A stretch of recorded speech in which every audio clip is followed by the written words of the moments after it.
The courthouse in Milford, Indiana smelled like varnish and old tobacco, and the particular kind of silence that settles over a room just before the people in it decide you are not worth taking seriously. It was April 23rd, 1923, a Monday, the kind of spring Monday where the air outside carried the first real warmth of the season.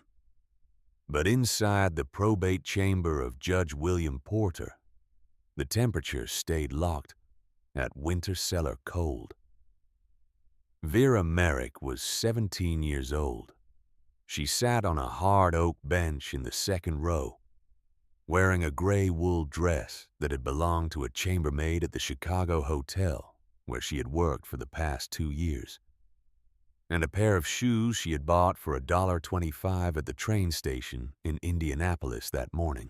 She weighed 116 pounds. She had eaten a boiled egg and a piece of brown bread on the train.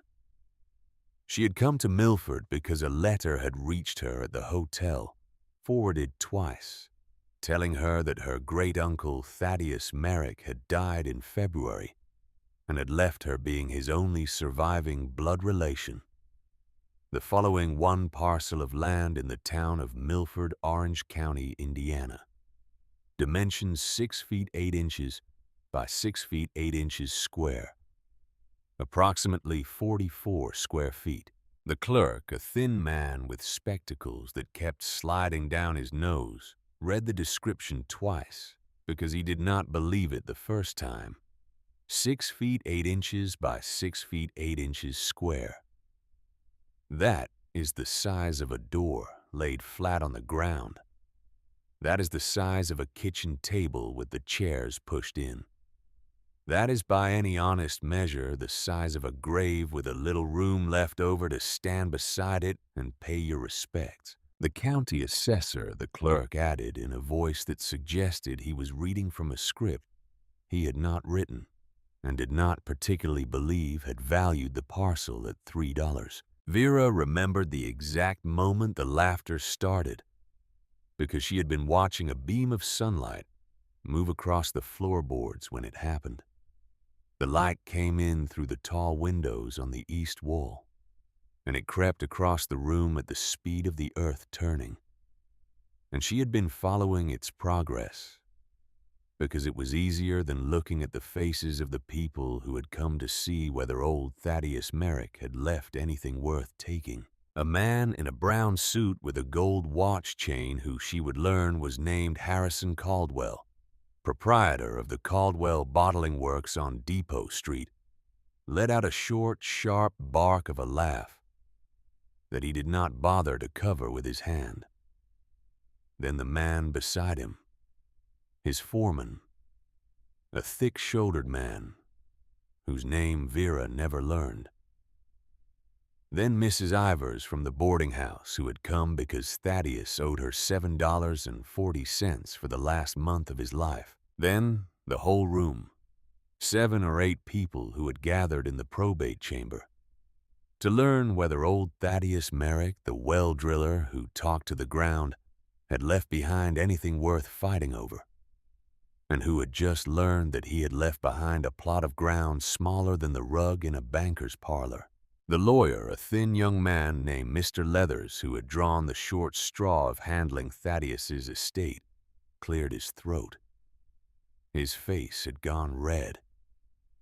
He read the final clause of the will in a voice that got quieter with every word, as though he could make the whole thing disappear by saying it softly enough.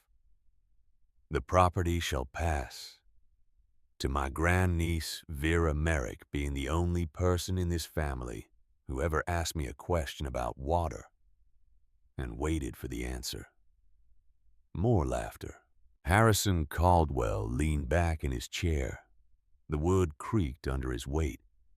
He said loud enough for the entire room to hear 44 square feet.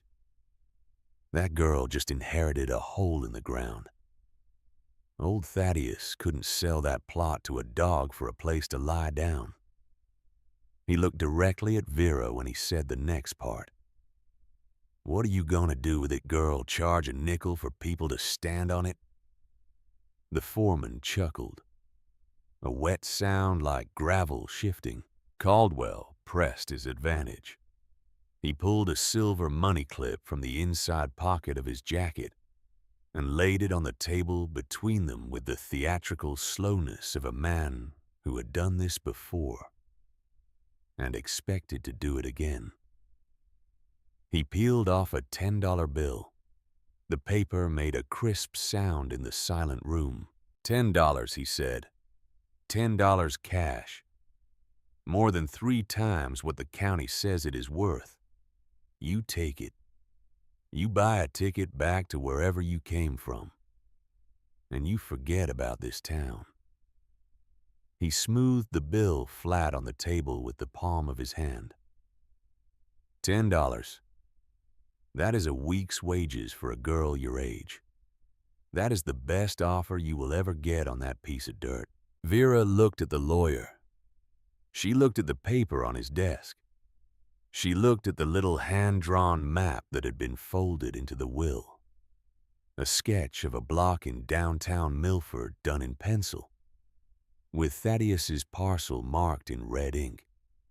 A tiny square wedged between the rear wall of Caldwell's bottling works on one side and the side wall of the Milford Feed and Seed on the other. 44 square feet of town. A splinter of ground between 2 buildings. She could feel every eye in the room on her.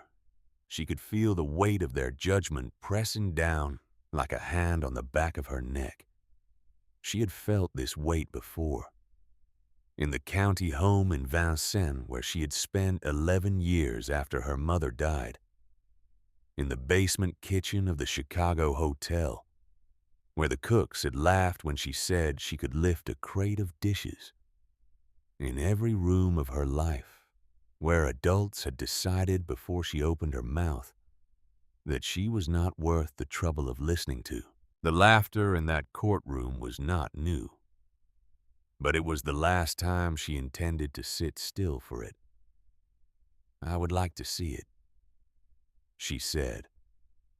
Her voice did not shake. She had not planned for it not to shake. It simply did not. Harrison Caldwell's smile went flat at the edges. See what girl? It is a patch of weeds. There is nothing there. You can see the whole thing from across the street without getting out of a wagon. I would like to see it, Vera said again. She did not know what he heard in her voice. She was not being brave. She was being finished. Finished with the laughter. Finished with the room. Finished with being the kind of person that men in brown suits with gold watch chains felt comfortable laughing at in public. Caldwell picked up his money clip, slowly. His face had gone careful. Suit yourself, he said. $10 today. $8 tomorrow. Nothing next week. You remember I made the offer. He stood. The whole room stood with him. The hearing was over. Vera sat on the bench and watched them file out. The clerk gathered his papers. The lawyer folded the map and slid it into an envelope and handed it to her without meeting her eyes. Judge William Porter, who had sat silent through the entire proceeding, looked at her once from his bench. His face was unreadable. Then he stood and walked into his chambers and closed the door. Vera was alone in the courtroom. She opened the envelope. Inside was the map, a ring of keys, and a note in Thaddeus's handwriting on a scrap of paper that looked like it had been torn from the back of a feed catalog. Everything you need is at the lot. Start with the notebooks. Do not let Caldwell on that land for any price. Your Uncle Thaddeus. She folded the note. She put it in the pocket of her dress. She walked out of the courthouse into the spring sunlight and she did not look back. The lot was 3 blocks south and 2 blocks east of the courthouse. Vera walked, her shoes pinched. The soles were thin and she could feel every pebble in the road through the leather. The town of Milford moved around her like she was not there. Wagons in the street, women with shopping baskets, a dog sleeping in a patch of sun outside the hardware store. Nobody looked at her twice. She found the lot because she found the alley, a narrow dirt track that ran behind Depot Street, between the brick rear wall of Caldwell's bottling works on the west and the gray, clapboard side of the Milford Feed and Seed on the east. The alley was barely wide enough for a wagon. The buildings on either side blocked the sun. The ground was packed dirt and broken stone, and the whole space smelled like motor oil and damp wood and something sour that might have been old grain.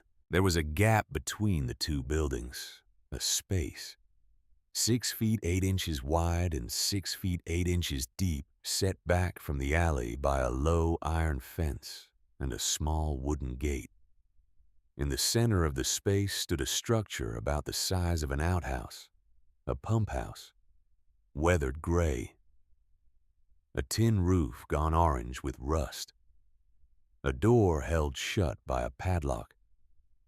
And beside the pump house, flush with the ground, a low square of hand-laid stone that Vera realized after a moment was the cap of a well.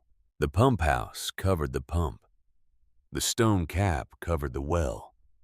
That was the entire property. 44 square feet of Indiana arranged around a single hole in the ground. Vera stood in the alley and looked at it. And she thought about what Harrison Caldwell had said. A hole in the ground. He had meant it as an insult. He had not realized he was telling the literal truth. Thaddeus had left her a hole in the ground. And Thaddeus had spent 40 years of his life knowing that a hole in the ground was the most valuable thing a man could own. If it went deep enough. And if it went to the right water. The padlock key was on the ring the lawyer had given her. Vera opened the gate. She opened the padlock. She opened the door of the pump house. And she stepped inside.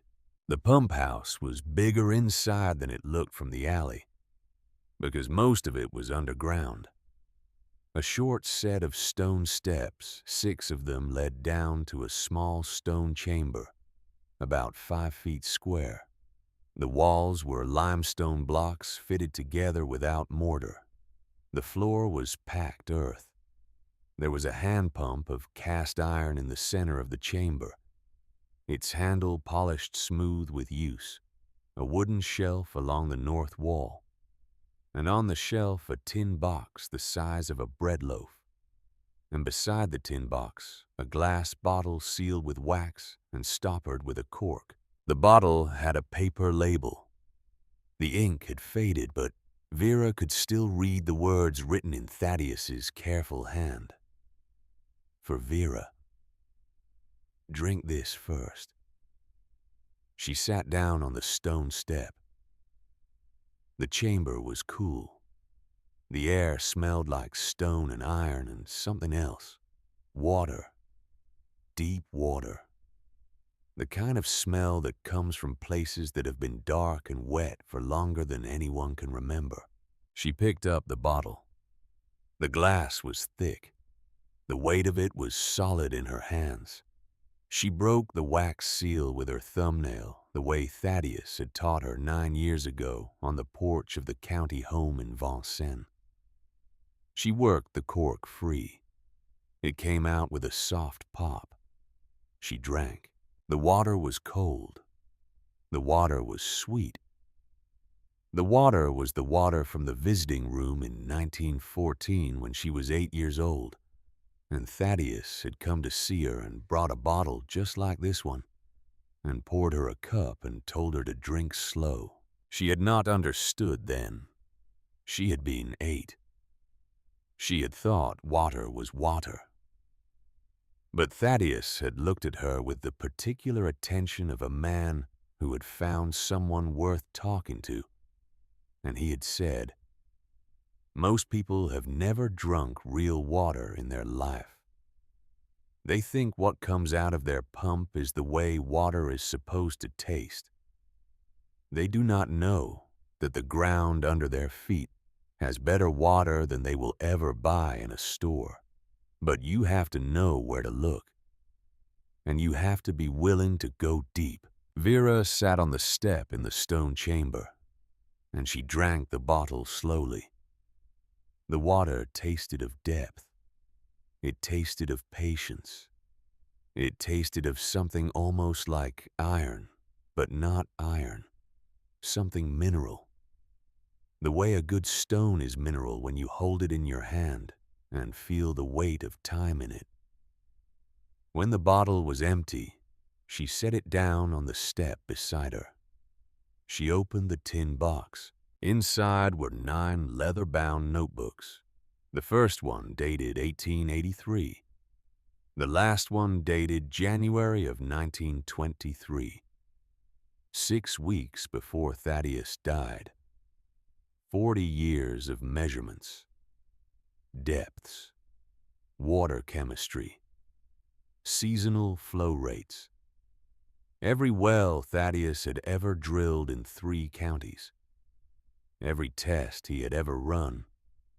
Every comparison he had ever made between what people expected from the ground and what the ground actually gave them, if you asked the right questions. And folded into the 9th notebook, a single typed letter on the letterhead of the Indiana Geological Survey, dated November 14th, 1919. Vera read it 3 times before she believed it. "Mr. Merrick, thank you for the water sample submitted from your well on the Milford property. Our laboratory analysis confirms that the sample is of exceptional purity, with a mineral profile comparable to the finest commercial spring waters of the Midwest. The dissolved calcium and magnesium levels are within the range typical of artesian waters originating in deep Ordovician limestone formations, which in this region lie between 250 and 300 feet below surface. We are not aware of any other well in Orange County drawing from this formation. The commercial value of water of this quality, if properly developed, would be considerable. Respectfully, Dr. James Whitcomb, Chief Geologist, Indiana. Geological Survey." Vera sat on the step and read the letter again. She opened the first notebook. The pages were yellowed. The ink had faded to brown. But the handwriting was Thaddeus's. Careful. Precise. The hand of a man who believed that if you wrote something down, you were making a promise to whoever read it later that what you wrote was true. The first entry was dated May 3rd, 1883. Purchased lot on Depot Street. 6 feet 8 inches by 6 feet 8 inches. Between Caldwell Bottling and Miller's Feed. Price $4. Reason nobody else wants it. And I need a place nobody is watching. The next entry was dated May 15th, 1883. Started drilling. Cable tool rig.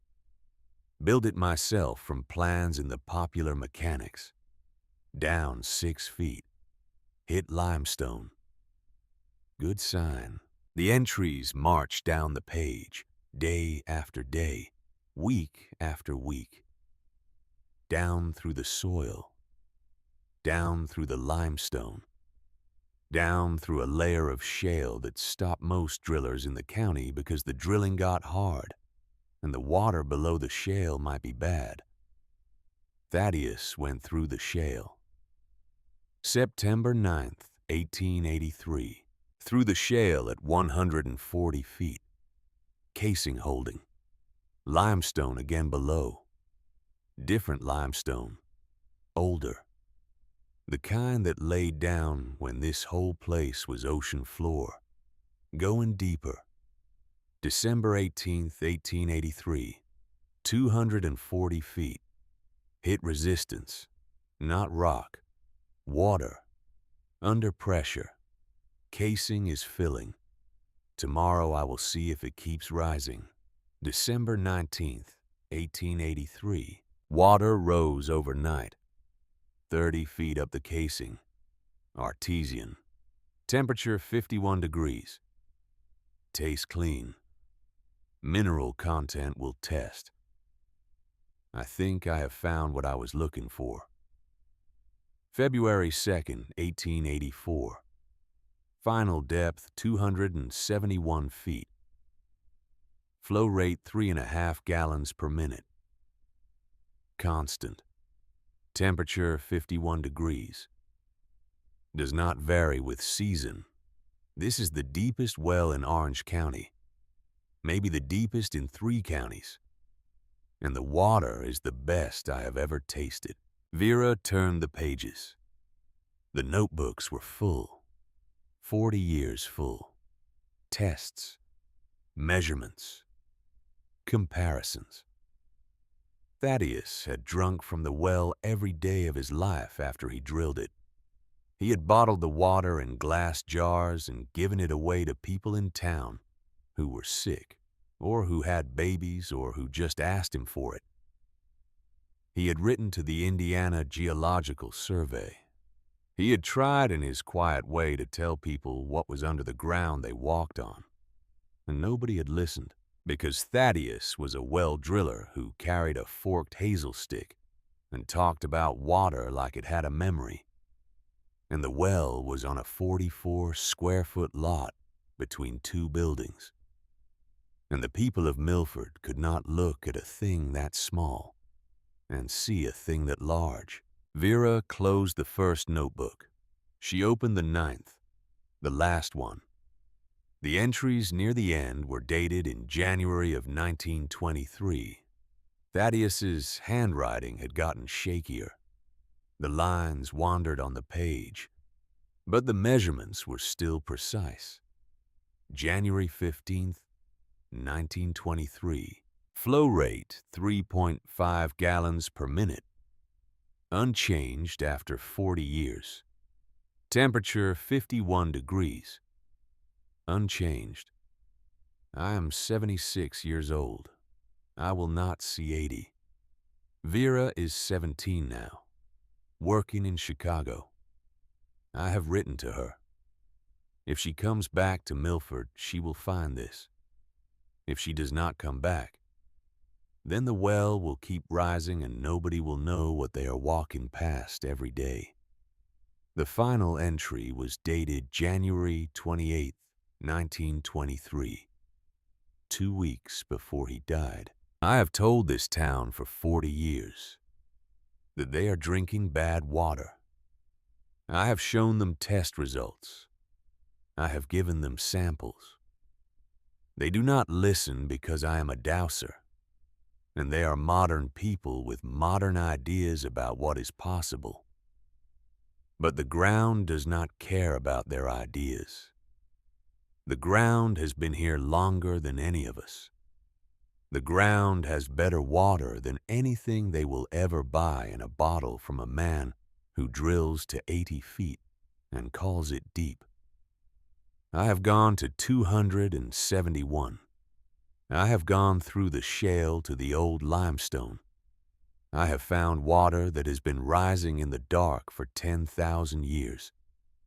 And I am leaving it to the only person who ever understood that depth is not the same as distance.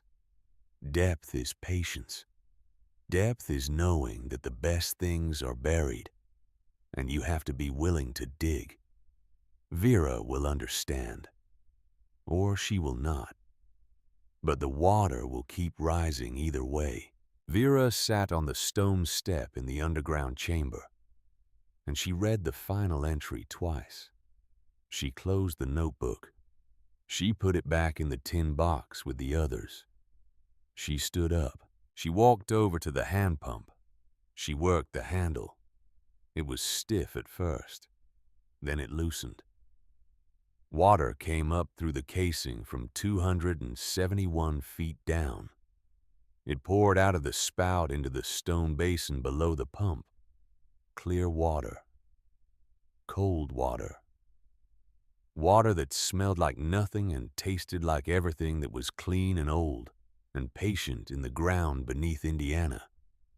Vera cupped her hands under the flow. She drank, and she understood.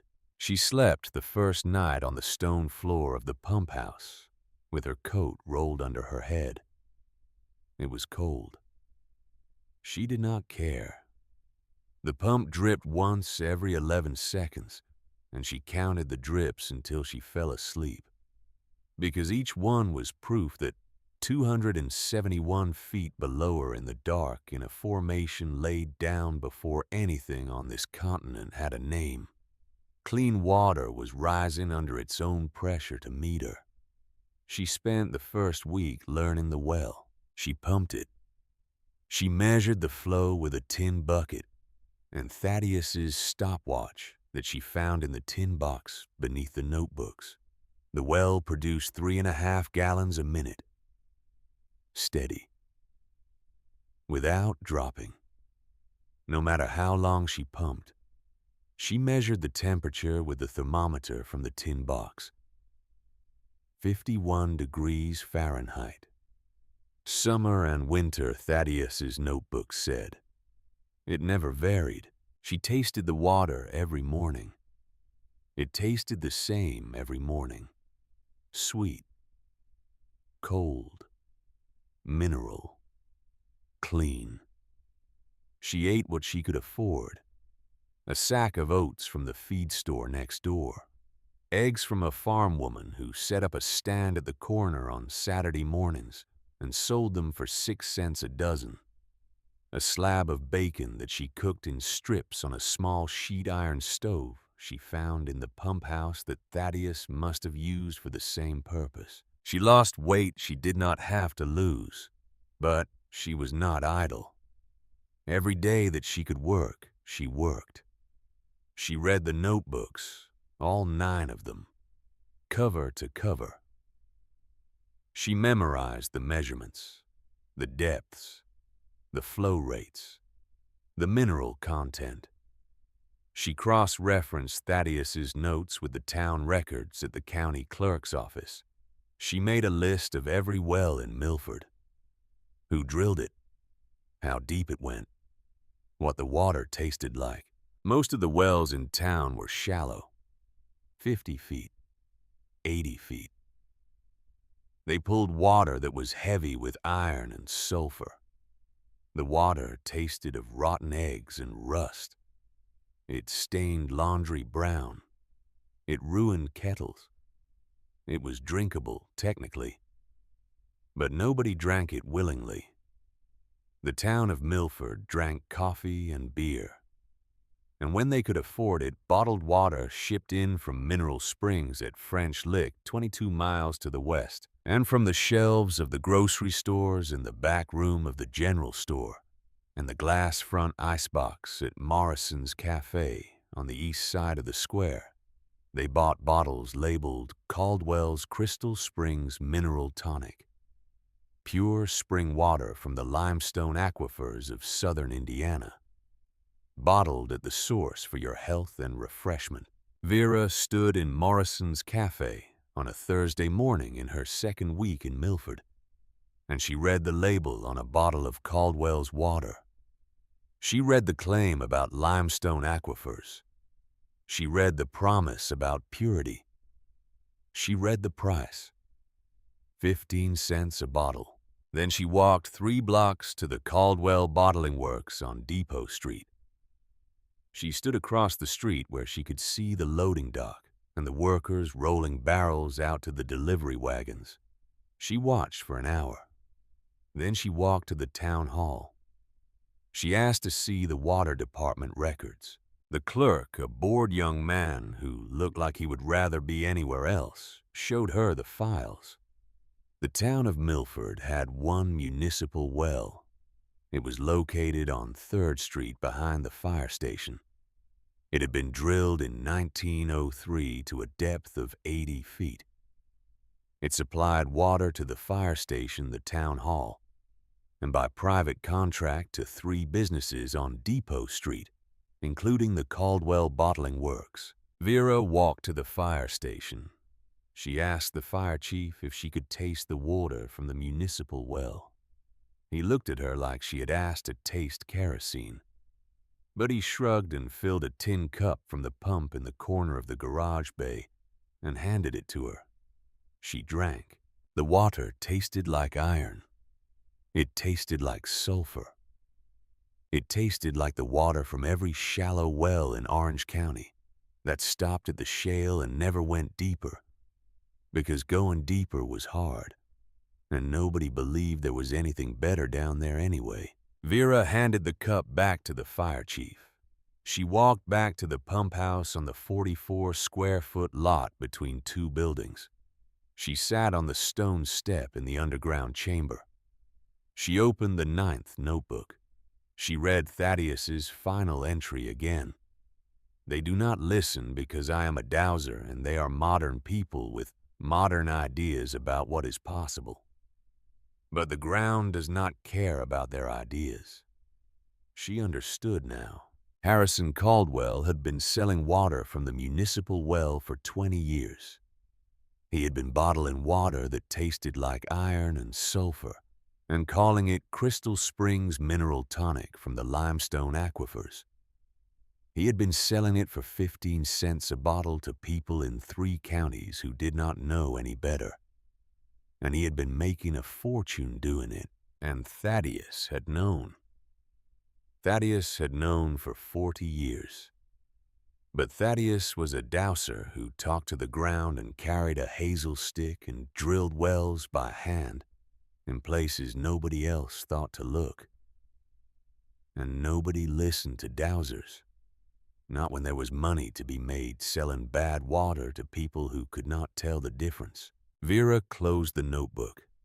She sat in the dark stone chamber and listened to the pump drip, once every 11 seconds, like a heartbeat, like the pulse of something old and patient rising through 271 feet of limestone in the dark beneath the town that had laughed at her in the courthouse and was still laughing because they did not know what they were walking past every day.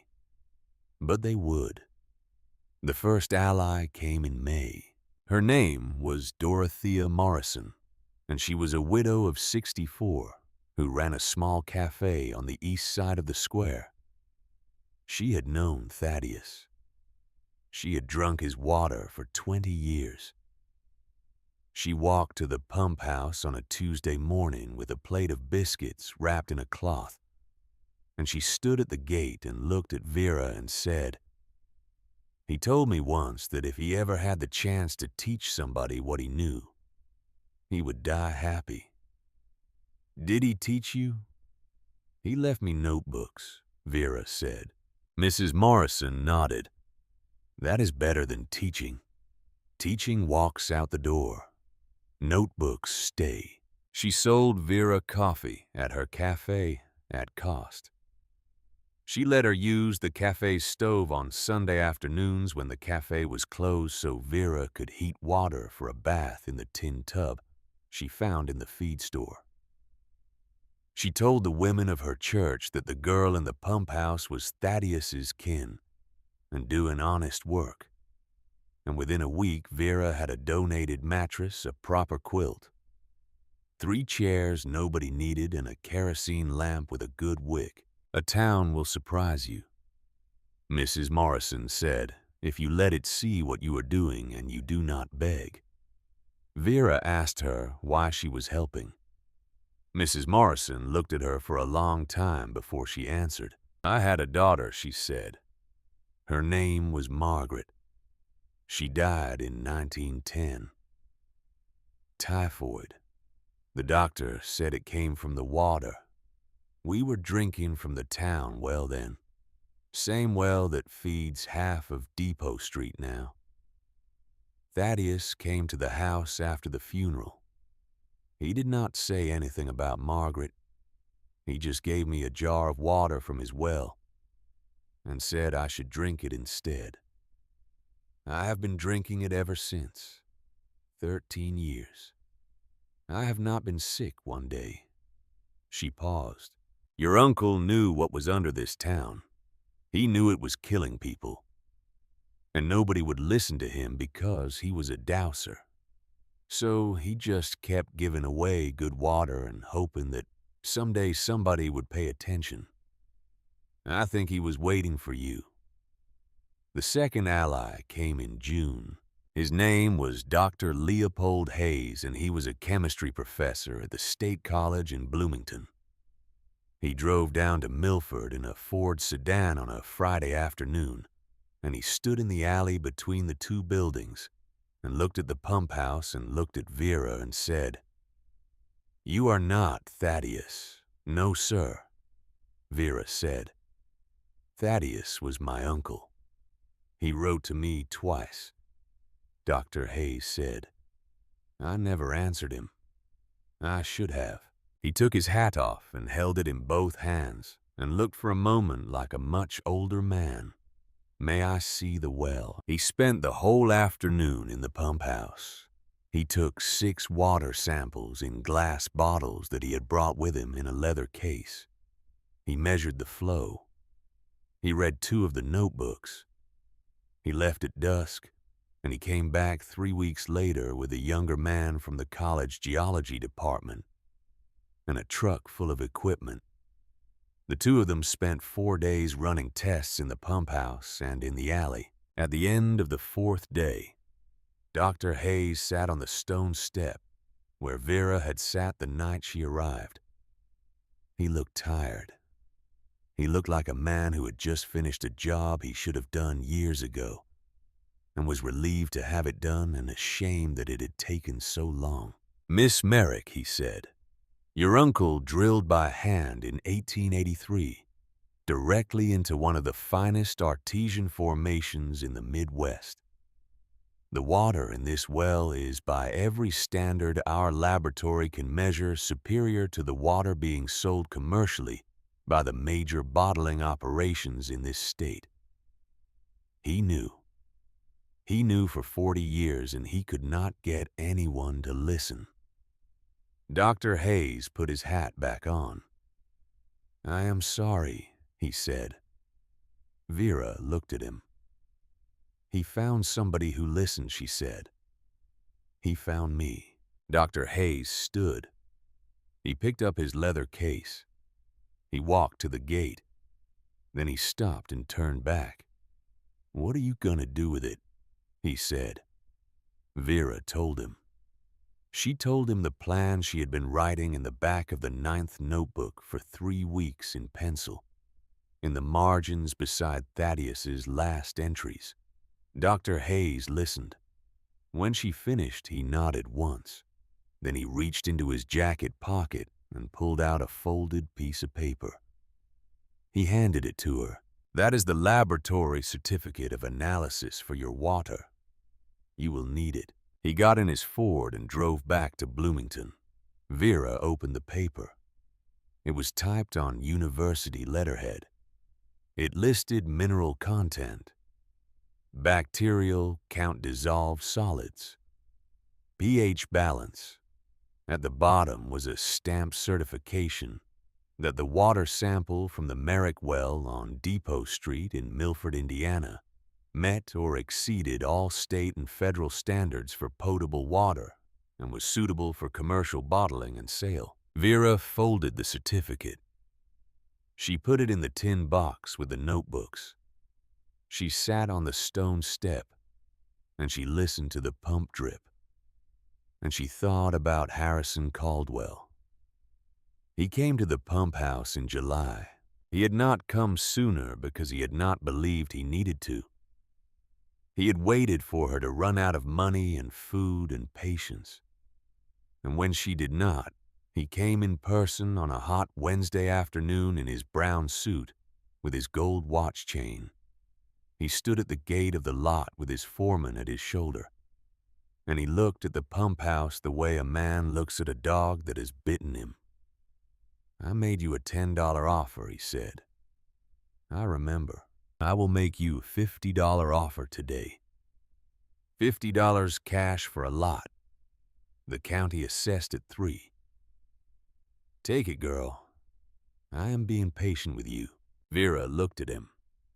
She looked at his gold watch chain. She looked at the back wall of his bottling works, red brick, 4 feet from where she was standing, behind which 20 years of bottles labeled Caldwell's Crystal Springs Mineral Tonic had been filled from the municipal pump on 3rd Street, which drew from 80 feet down through iron-heavy shale and tasted faintly of rust. "Mr. Caldwell," she said, "I know where your water comes from. I know it comes from the town pump. I know it does not come from any spring. I have the flow tests. I have the Indiana Geological Survey letter from 1919. I have Dr. Leopold Hayes from the State College, who just spent 4 days running laboratory tests on this water. And I have a certificate of analysis that says the water from this well is superior to anything being sold in this state." She paused. "I am going to bottle this water. I am going to sell it. And when I do, the people of this county are going to taste what real mineral water is. And they are going to stop buying yours." Harrison Caldwell's face did something Vera had seen before in the courtroom. The same sequence of expressions, but in reverse. Certainty to amusement, to dismissal. Now, running backward through dismissal to uncertainty to a kind of gray dawning understanding. He had come to buy a patch of weeds from a girl. He was standing in the doorway of a competitor. "You cannot bottle water on 44 square feet," he said. "I do not need to bottle it here," Vera said. "I need to pump it here. I have already been offered space at the feed store next door. I have been offered Mrs. Morrison's brother's empty garage on Elm Street. I only need the water, and the water is on this lot." Caldwell's jaw tightened. "I will offer you $100. No. I will offer you $200. No. Girl," he said, "you do not understand what you are turning down." "I understand exactly what I am turning down," Vera said. "I am turning down the last offer you will ever make me, because you will not make another one. Because by next summer, every store in this county will be selling Merrick water, and yours will be sitting on the shelf next to it, and the customers will taste the difference." She stepped closer to the gate, close enough that he could see her face clearly. "You could have paid my uncle for the rights to this well for 40 years, she said. "He would have made you a fair deal. You laughed at him. You laughed at me in the courtroom in April. And now you are standing in an alley trying to buy a 44 square foot lot from a 17-year-old girl. And you are going to walk out of this alley with nothing." Caldwell stood there for a long time. His foreman had already taken a step back. The foreman knew when a fight was over, even if his boss did not. "Your uncle was a fool," Caldwell said. But his voice had gone flat and tired. "My uncle was the most patient man who ever lived," Vera said. "There is a difference." Harrison Caldwell turned and walked out of the alley. His foreman followed. Vera watched them go. She did not move until they turned the corner onto Depot Street and disappeared.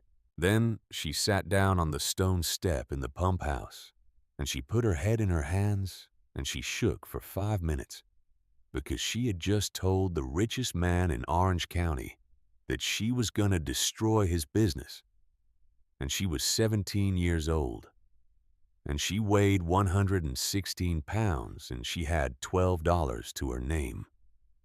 But the water was still rising, 271 feet down, in the dark, in the old limestone, rising at 3.5 gallons a minute, 51 degrees, constant, unchanged after 40 years.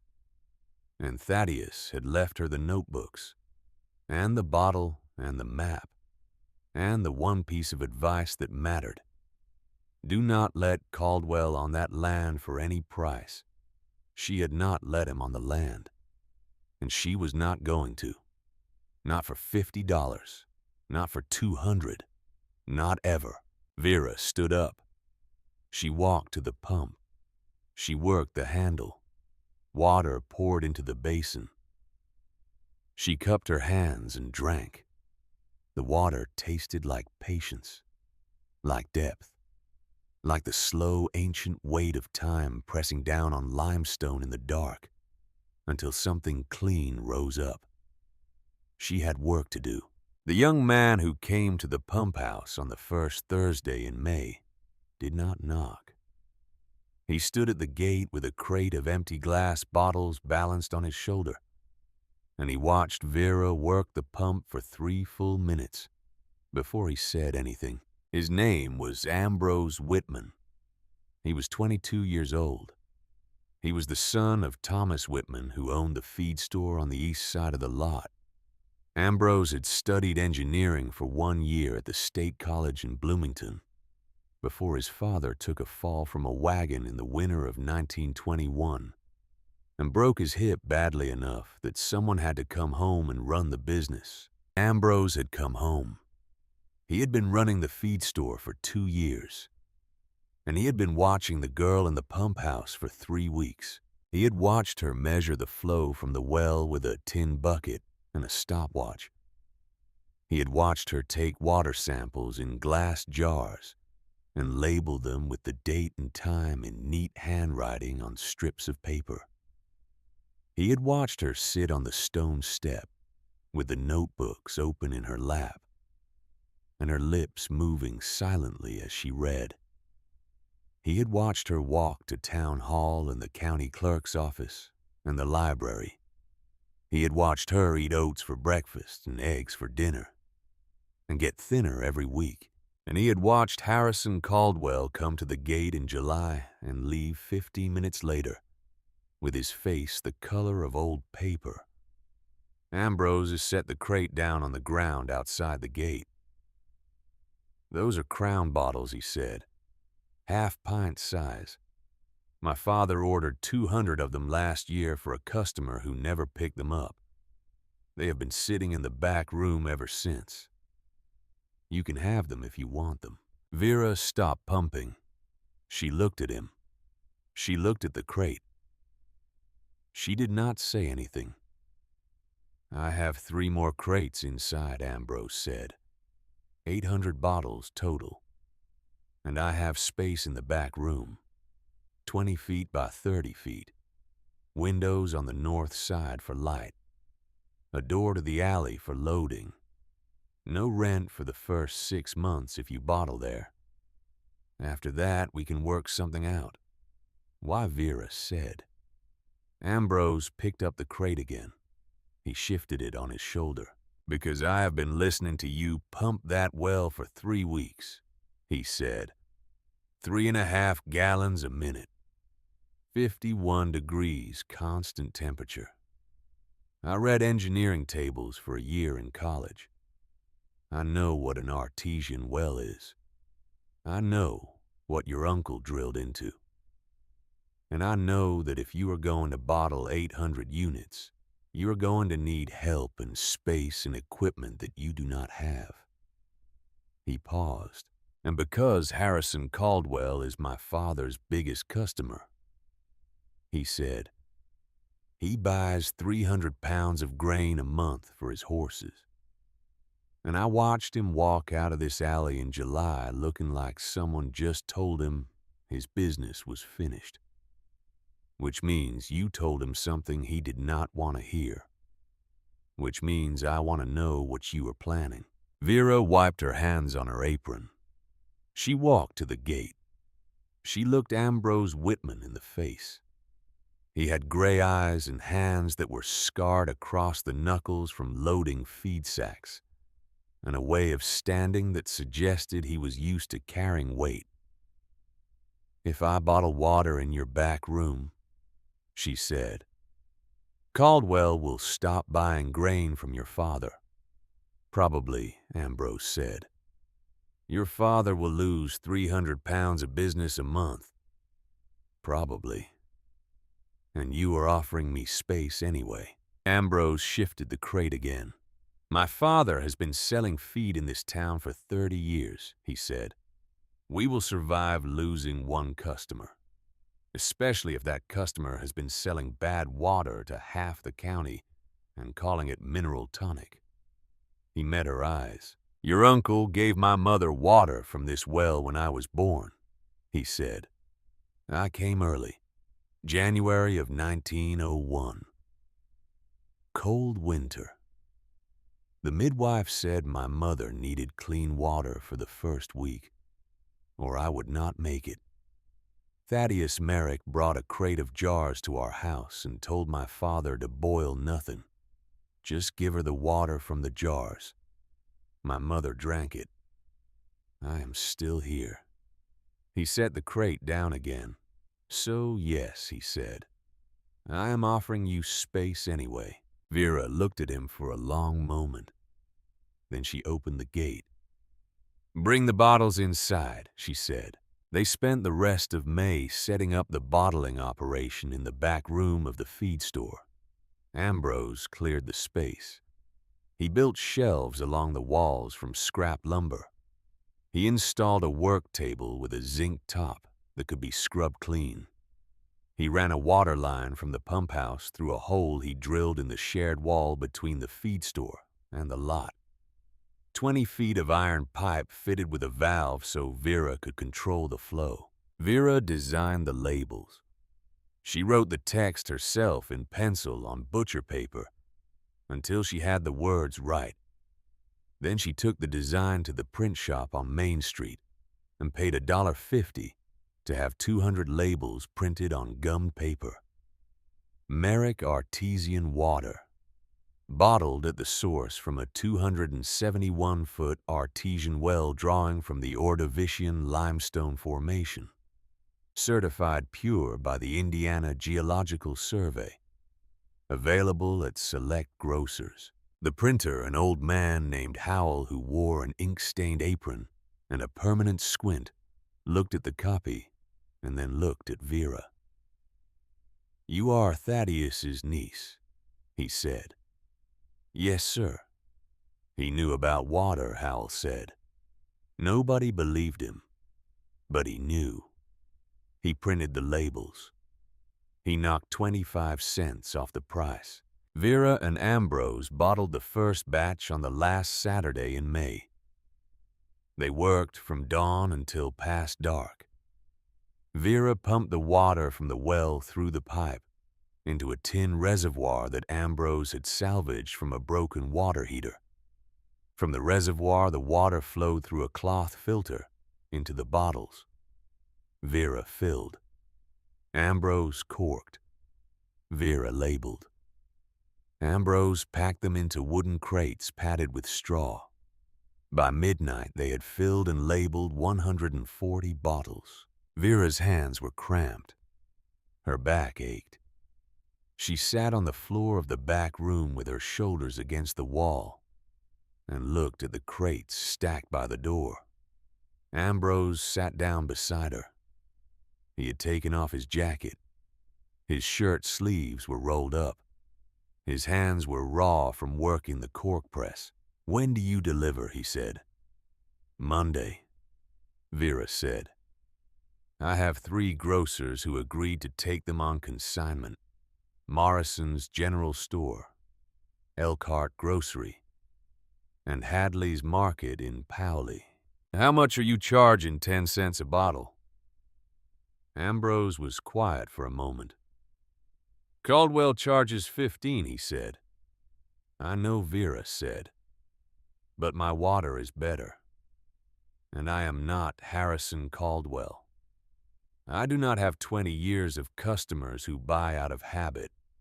I have to give them a reason to try something new. 10 cents is that reason. Ambrose nodded.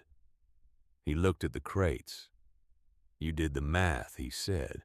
I did the math, Vera said. 10 cents a bottle, minus 2 cents for the bottle and cork and label, minus 1 cent for my time. That leaves 7 cents margin.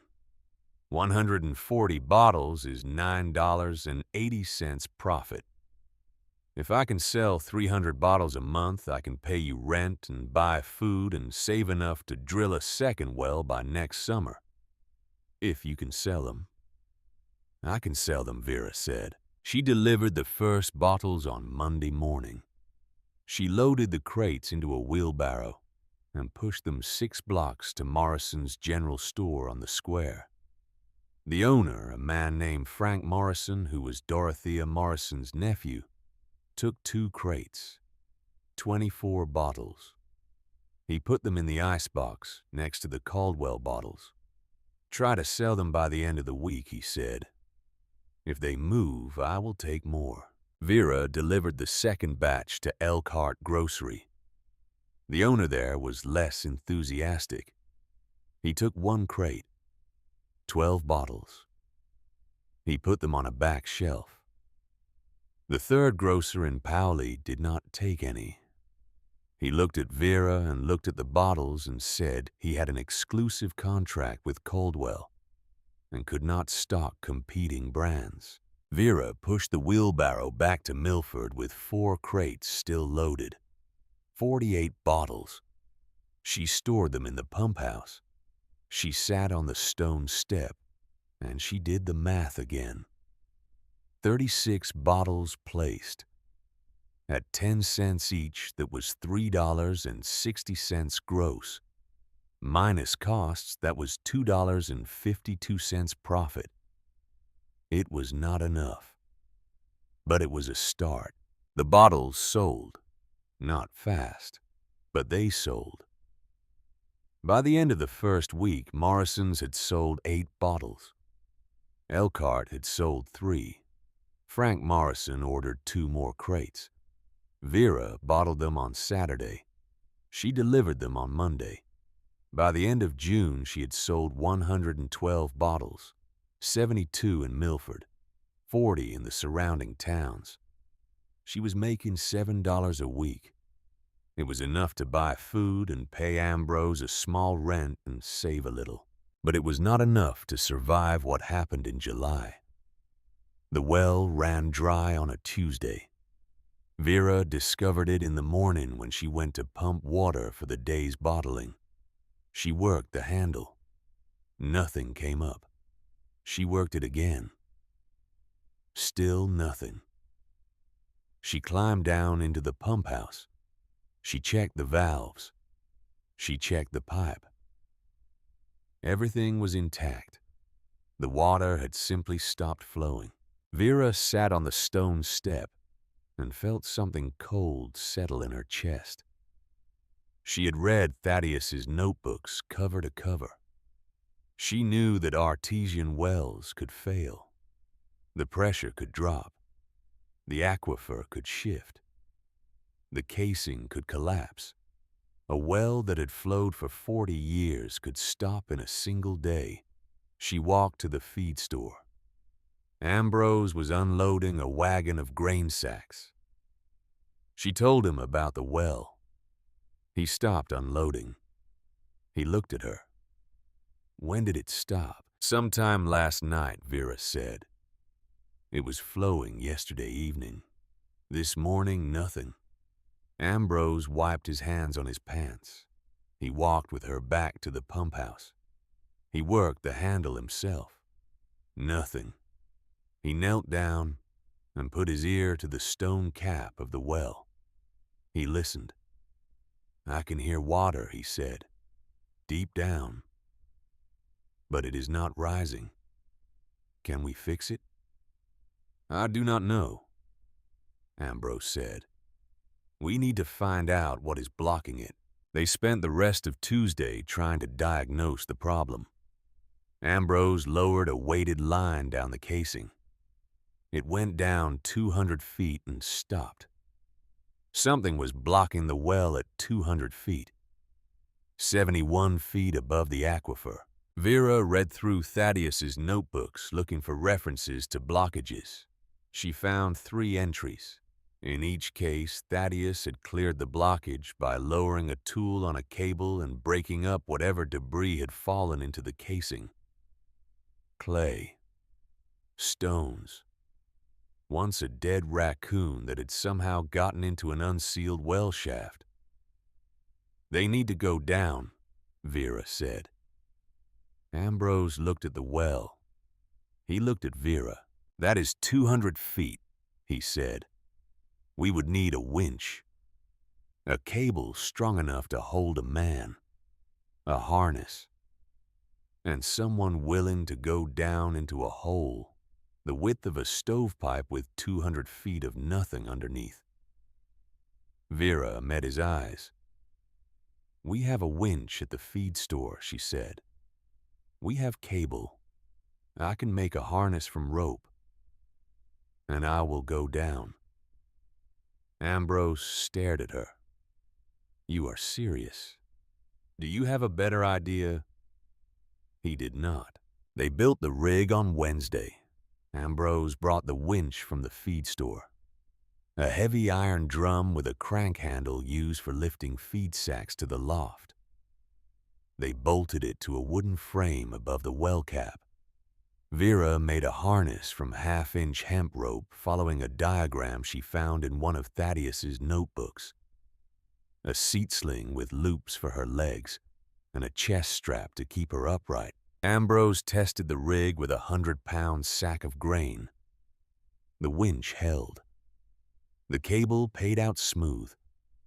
They pulled the sack back up. The system worked.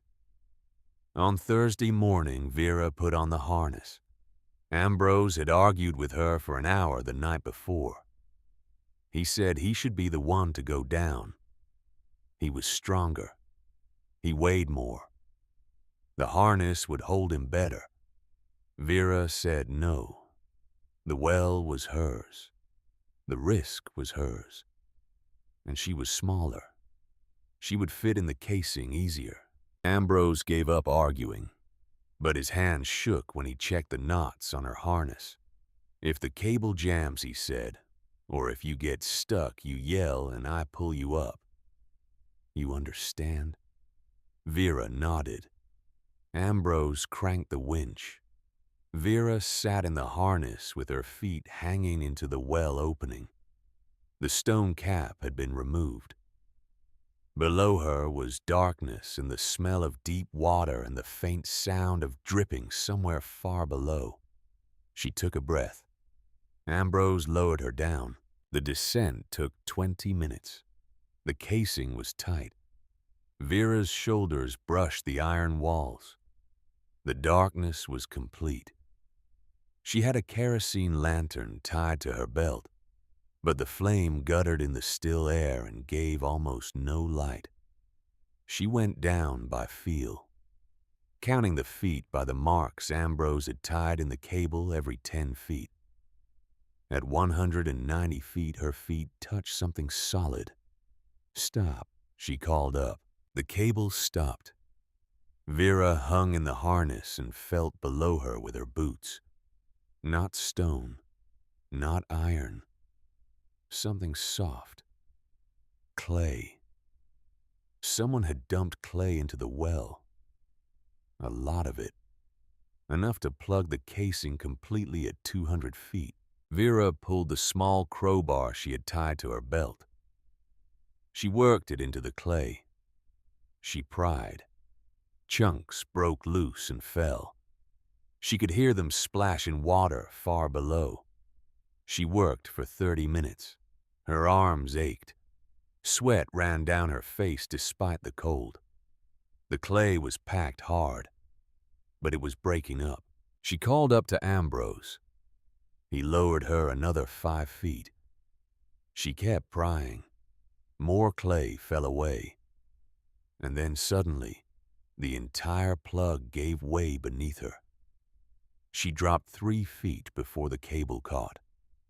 Clay and debris rushed past her in the darkness. She heard it hit water below with a sound like thunder in a barrel. The well began to fill. Vera felt the water rising around her boots. Cold water.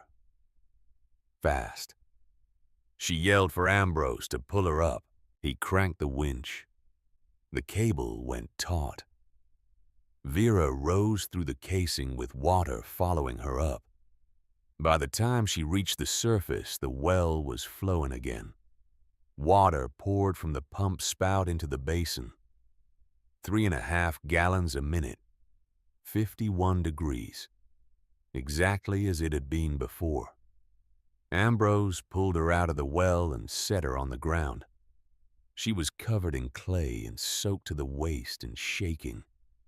"Who did this?" Ambrose said. Vera did not answer immediately. She sat on the stone step and caught her breath. Then she reached into her pocket and pulled out something she had found in the clay at 200 feet. A tobacco tin. Flat. Round. The kind that sold for a nickel at every general store in the county. The label was still visible. Red Indian plug cut. Harrison Caldwell's foreman chewed Red Indian. Vera had seen the tin in his hand when Caldwell came to the gate in July. Caldwell did this, Vera said. She stood up. She was not shaking anymore. Ambrose looked at the tin. He looked at her face. "What are you going to do?" "I'm going to keep working," Vera said. "And I'm going to make sure everyone in this county knows that Harrison Caldwell tried to destroy my well because he is afraid of what I'm selling." She walked to the pump. She worked the handle. Water poured out. Clean and cold and rising from 271 feet down. Just like it had for 40 years. Before some man with a tobacco tin decided fear was a good enough reason to sabotage a 17-year-old girl's livelihood. The well was flowing again. But the damage was done. Vera had lost 3 days of production. 3 days of sales. And Harrison Caldwell now knew that she was not going to quit, which meant he was going to try something else. The lawsuit came in August. Vera was served with papers on a Friday afternoon. A deputy from the county sheriff's office brought them to the pump house. He handed her a folded document and a summons to appear in court on September 15th. The document was a complaint filed by Harrison Caldwell against Vera Merrick for unlawful appropriation of shared water resources. The legal theory was something called the common enemy doctrine. Caldwell's lawyer argued that groundwater was a shared resource, that any landowner whose property sat above an aquifer had equal rights to that water. That Vera's claim to exclusive use of water from the well on her 44-square-foot lot was invalid because the water originated from a formation that extended beneath multiple properties, including Caldwell's bottling works. The complaint asked the court to declare that Caldwell had equal rights to water from the Ordovician aquifer beneath Milford, and that Vera should be enjoined from commercial use of the water until a fair sharing arrangement could be established. In plain language, it meant that if Caldwell won, Vera would have to share her well with the man who had tried to destroy it. Vera read the complaint twice. Then she walked to the county law library and spent the next week reading everything she could find about water rights in Indiana. The law was complicated, old, full of contradictions. Some cases said that landowners owned the water beneath their land absolutely. Other cases said that groundwater was a shared resource that no one could claim exclusively. The common enemy doctrine had been used in drainage disputes, in cases where one landowner's well had lowered the water table for neighboring wells. But Vera could not find a single case where someone had successfully claimed shared rights to an artesian well on someone else's property. She made notes. She filled a notebook with citations and case summaries. And she found something else. In the deed records at the county clerk's office, she found a document dated May 15th, 1887.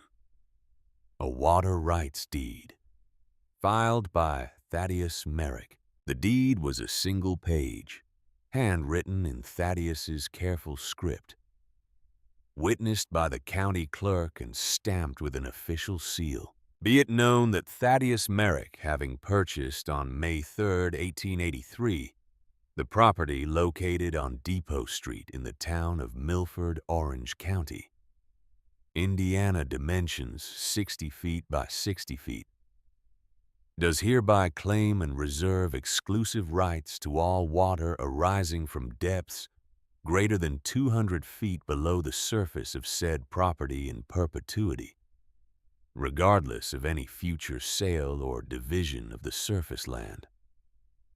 Vera read the deed 3 times. Then she read the property records. The original lot that Thaddeus had purchased in 1883 had been 60 feet by 60 feet. In 1903, 20 years later, 80% of the surface land had been sold. Half to Harrison Caldwell's father for expansion of the bottling works, half to Thomas Whitman's father for expansion of the feed store. Thaddeus had kept only the center 44 square feet, but the water rights deed predated the sale by 16 years. It covered the original 60 by 60 boundary, and it specifically reserved rights to water below 200 feet, regardless of what happened to the surface land, which meant that Thaddeus had protected the deep water under the entire original parcel, including the portions that were now owned by Caldwell and Whitman. The well at 271 feet was protected, and nobody could touch it. Vera made a copy of the deed. She filed a response to Caldwell's lawsuit herself because she could not afford a lawyer. She cited the 1887 water rights deed. She argued that the deed gave her exclusive rights to all water below 200 feet within the original 60 by 60 foot boundary. She requested that the court dismiss Caldwell's complaint. She filed the response on September 1st. 2 weeks before the hearing, Harrison Caldwell's lawyer filed an objection. He argued that the water rights deed was invalid because it attempted to sever subsurface rights from surface property in a way that was not recognized under Indiana law in 1887. He argued that even if the deed was valid, it only applied to the 44 square feet that Thaddeus still owned in 1887, not to the portions sold in 1903. The hearing was set for September 15th at 10 in the morning. Judge William Porter presiding. Vera woke up at dawn on the 15th. She put on the same gray dress she had worn to the probate hearing in April. She walked to the courthouse.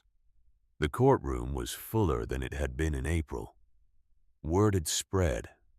Half the town wanted to see what would happen when the girl who inherited a hole in the ground went up against Harrison Caldwell in court.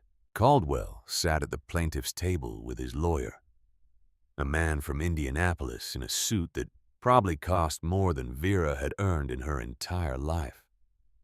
Vera sat at the defendant's table alone. She had the 1887 deed. She had Thaddeus's notebooks. She had the laboratory certificate from Dr. Hayes. She had a legal argument that she had written herself on 10 pages of lined paper and pencil. Judge Porter entered. Everyone stood. The judge sat. Everyone sat. The hearing began. Caldwell's lawyer went first. He spoke for 30 minutes. He talked about the common enemy doctrine. He talked about shared aquifers and reasonable use and the danger of allowing one landowner to monopolize a public resource. He made it sound like Vera was trying to steal water from the entire town. Then it was Vera's turn. She stood. She walked to the front of the courtroom. She placed the 1887 deed on the judge's bench. "Your Honor," she said, "this is a water rights deed filed by my uncle Thaddeus Merrick in 1887. It reserves exclusive rights to all water below 200 feet on the original property boundaries. Those boundaries were 60 feet by 60 feet. In 1903, my uncle sold 80% of the surface land, but the deed explicitly states that the water rights apply regardless of future sales. The well in question is at 271 feet. It draws from the Ordovician Aquifer. No other well in this county reaches that formation. The water is not shared because nobody else has drilled deep enough to reach it." She paused. "Mr. Caldwell's well is at 80 feet. It draws from a completely different formation. He has no more claim to the water at 271 feet than he has to the water in the Ohio River." Caldwell's lawyer stood up. He objected. He said Vera was not qualified to testify about geological formations. He said she needed an expert witness. Judge Porter looked at Vera. "Do you have an expert witness, Miss Merrick?" Vera nodded. "I do, Your Honor. Dr. Leopold Hayes from the State College in Bloomington. He has submitted a written affidavit describing the geological separation between the shallow wells in Milford and the deep Ordovician formation." She handed the affidavit to the clerk. The clerk handed it to the judge. Judge Porter read it. His face did not change. Caldwell's lawyer argued for another 20 minutes. He tried to poke holes in the deed. He tried to argue that water rights could not be reserved separately from surface rights. He tried to argue that even if they could, the deed only applied to a portion of the aquifer directly beneath the 44 square feet. Thaddeus still owned not the entire original 60 by 60. Vera waited until he finished. Then she stood again. "Your Honor," she said, "may I ask Mr. Caldwell a question?" The judge looked at her, then at Caldwell. "Mr. Caldwell," Judge Porter said, "do you consent to answer questions from Miss Merrick?" Caldwell's lawyer started to object. Caldwell waved him off. "I will answer," Caldwell said. He stood. He looked at Vera. There was something in his face that had not been there in July. Not quite respect. Not quite fear. Something in between. Vera picked up one of Thaddeus's notebooks. She opened it to a page she had marked. "Mr. Caldwell," she said, "in 1920 you placed an advertisement in the Paoli Republican newspaper. The advertisement said, and I quote, Caldwell's Crystal Springs Mineral Tonic, pure spring water from the deep limestone aquifers of southern Indiana, bottled at the source for your health and refreshment." She looked up at him. "Is that correct?" "Yes," Caldwell said. "And where is your water actually sourced from the municipal well on 3rd Street? And how deep is that well?" 80 feet, Caldwell said. His voice had gone flat. Vera closed the notebook. So when you advertised deep limestone aquifers, she said, you were referring to an 80-foot well in shale. And when you claimed to bottle at the source, you were actually bottling from the town pump. Is that a fair summary? Caldwell did not answer. Your Honor, Vera said, Mr. Caldwell has been selling water from a shallow, contaminated well and calling it mineral tonic for 20 years. He has been lying to his customers. And now that someone is offering real mineral water from a real deep aquifer, he is trying to use the courts to shut down his competition. She set the notebook down. The 1887 deed is valid. My uncle knew exactly what he was doing when he filed it. He was protecting the deep water from people who would claim it without doing the work to reach it. He drilled to 271 feet by hand over 9 months. Nobody else in this county has ever gone that deep. Mr. Caldwell drills to 80 feet and expects the law to give him rights to water that is 200 feet below where he ever bothered to look.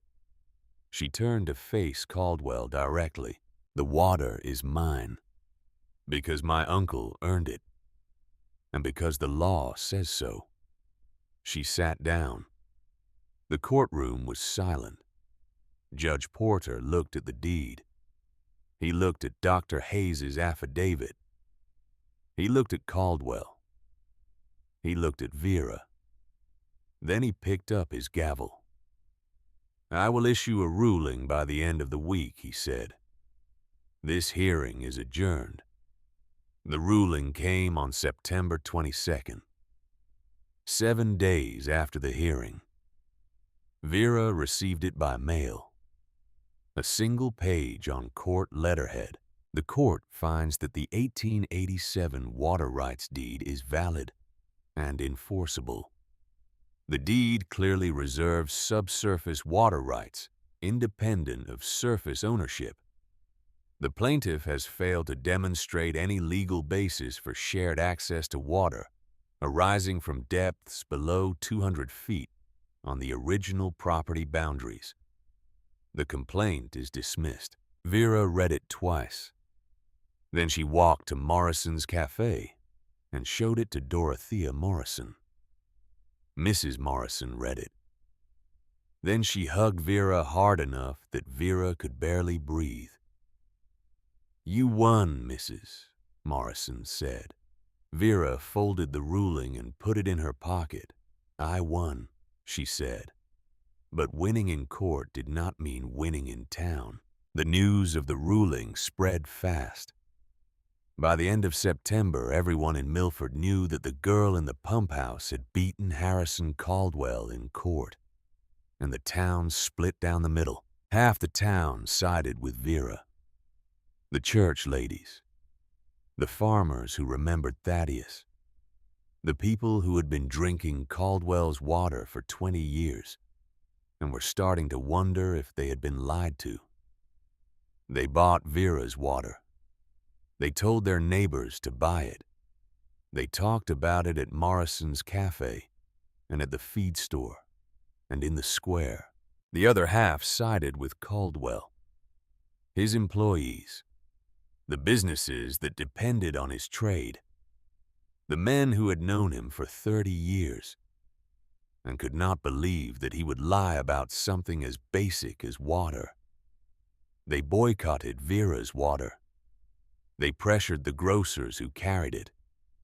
They spread rumors that her well was contaminated, that she was using town water and rebottling it, that she was a fraud just like her uncle had been. Vera kept bottling.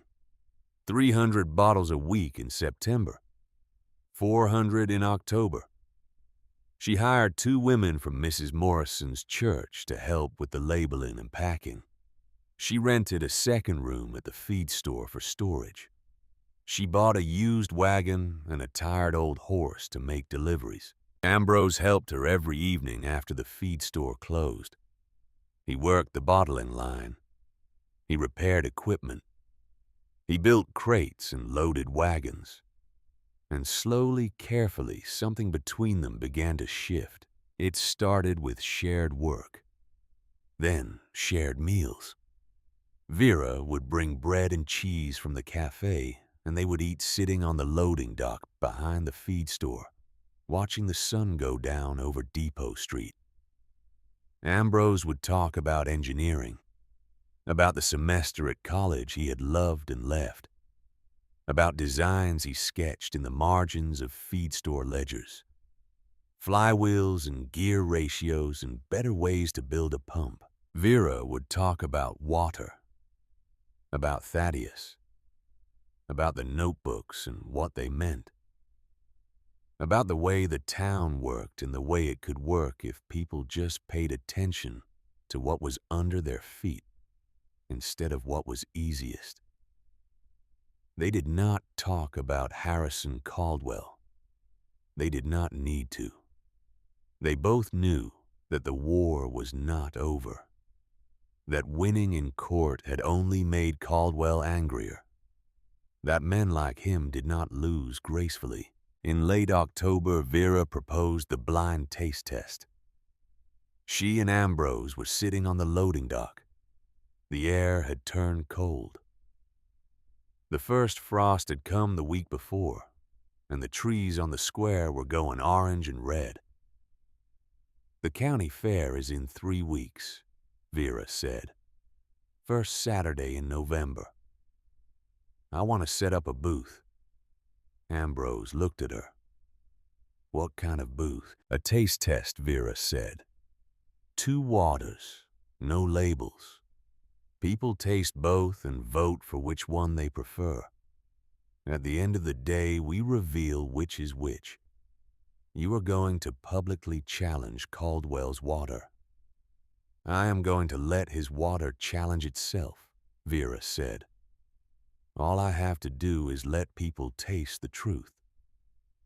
Ambrose was quiet for a long time. He will not like that he said, "I know." He will try to stop you.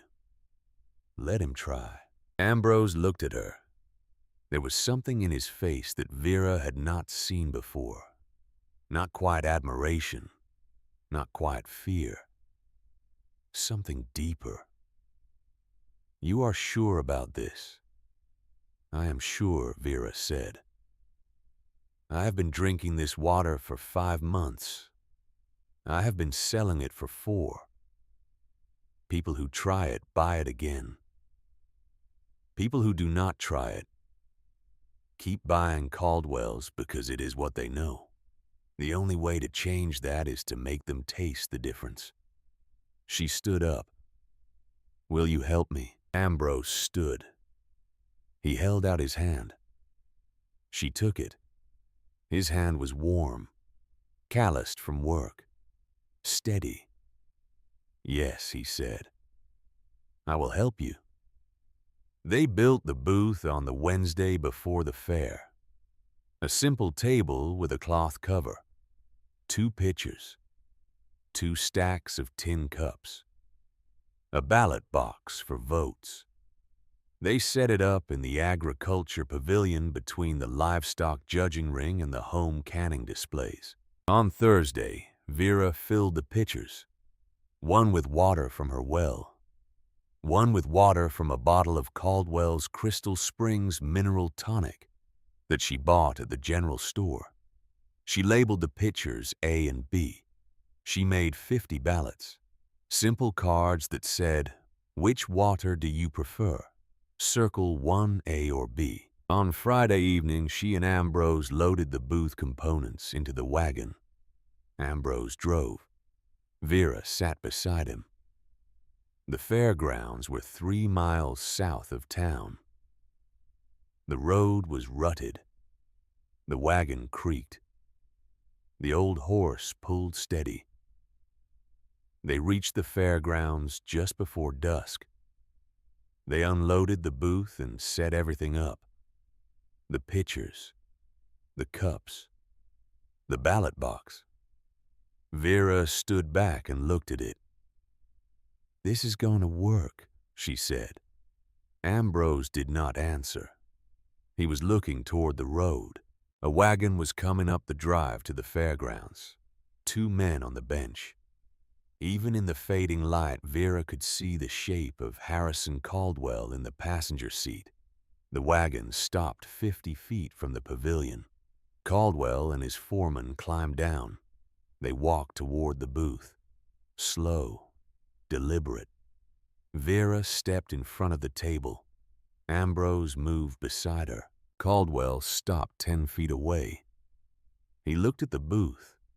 He looked at the pitchers and the cups and the ballot box. His face was unreadable. "You are planning a taste test," he said.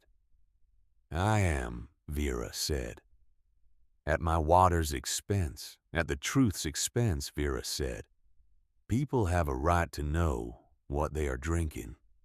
Caldwell's jaw tightened. "You won in court," he said. "You got your ruling. You can sell your water.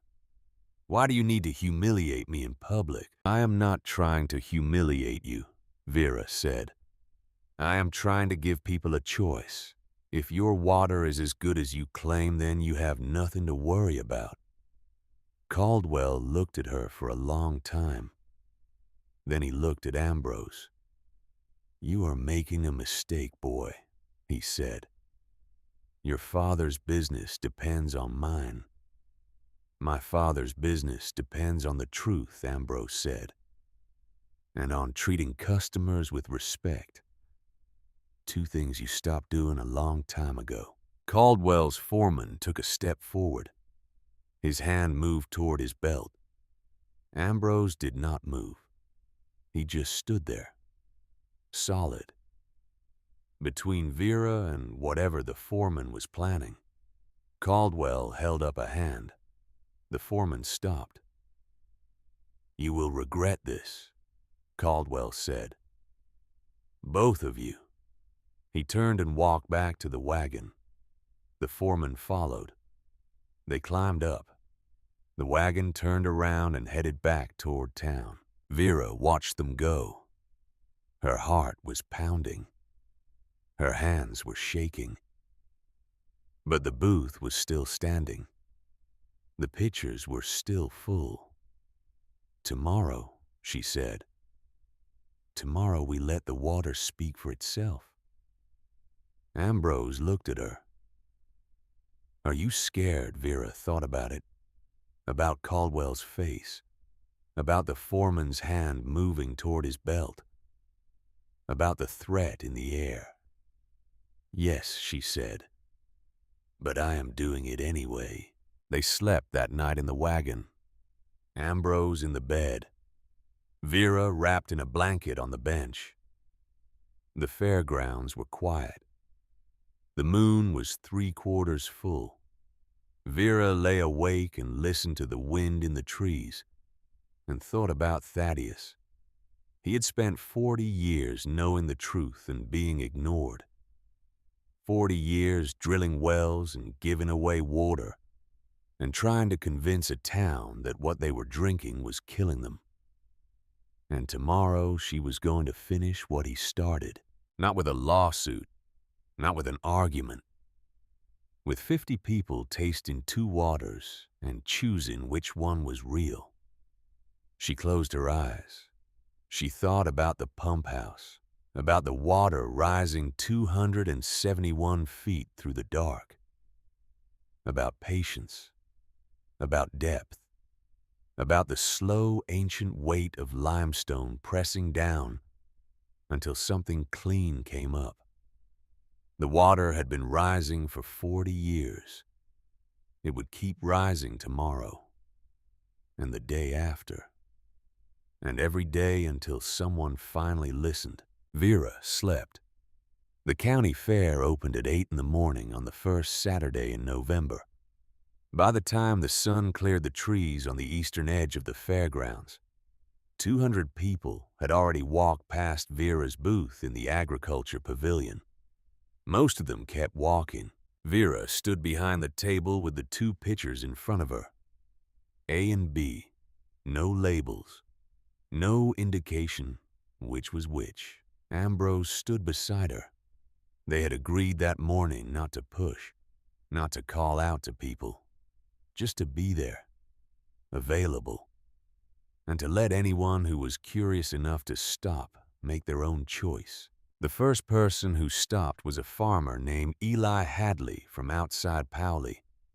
He was 70 years old. He had known Thaddeus. He looked at the pictures and looked at Vera and said, "Your uncle gave me water when my well went dry in the drought of '06. I never forgot it." He tasted both waters. He took his time. He rinsed the cup between tastings the way Vera had instructed. He tasted again. Then he circled A on the ballot and dropped it in the box. A was Vera's water. The second person was a woman Vera did not know. She tasted both. She made a face when she tasted B. She circled A without hesitation. By noon, Vera had served 43 people. 38 had chosen A. 4 had chosen B. 1 had said they tasted the same. The crowd at the booth was growing. Word was spreading through the fairgrounds. People were coming to see what the girl from the pump house was doing. Some came because they were curious. Some came because they had heard about the lawsuit. Some came because Harrison Caldwell was walking the fairgrounds with his foreman, and people wanted to see what would happen when he reached the booth. Caldwell arrived at 1:30 in the afternoon. The booth was surrounded by people. 20 or 30 crowded around the table, waiting their turn to taste. Caldwell pushed through the crowd. His foreman followed. They stopped at the front of the table. Caldwell looked at the pictures. He looked at the ballot box. He looked at Vera. "Which one is mine?" he said. Vera met his eyes. "I cannot tell you that," she said. "The whole point is that people taste without knowing. At the end of the day, I will reveal which is which. If you would like to participate, you can taste and vote like everyone else." Caldwell's face went red. "This is a setup," he said. "You are trying to embarrass me." "I am trying to let people taste the truth," Vera said. "If your water is good, it will speak for itself." One of the men in the crowd, someone Vera did not recognize, called out, "Go on, Caldwell. Taste them. Show us your water is as good as you claim."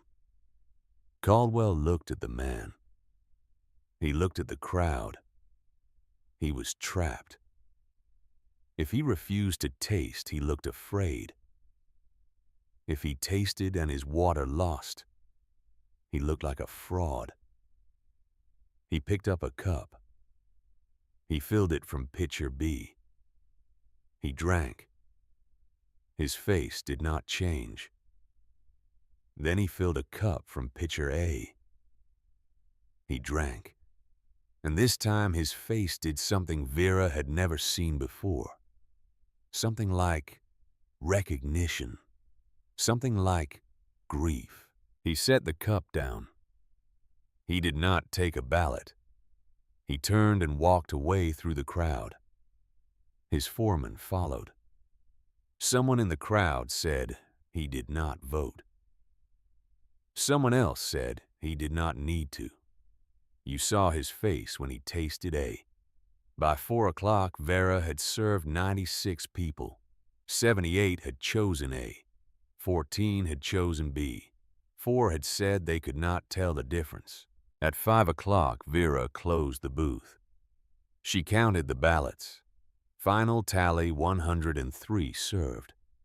84 votes for A. 15 votes for B. 4 no preference. She stood on a chair. The crowd that had gathered around the booth had swelled to over 100 people. Vera raised her voice. "Thank you all for participating," she said. "The results are clear. 84 people preferred water A. 15 preferred water B. Water A is from the Merrick Well on Depot Street, 271 feet deep. Drawing from the Ordovician limestone formation. Water B is Caldwell's Crystal Springs Mineral Tonic from the Municipal Well on 3rd Street, 80 feet deep. She paused. You have all tasted the difference. Now you can decide for yourselves what you want to drink. The crowd was silent for a moment. Then someone started clapping.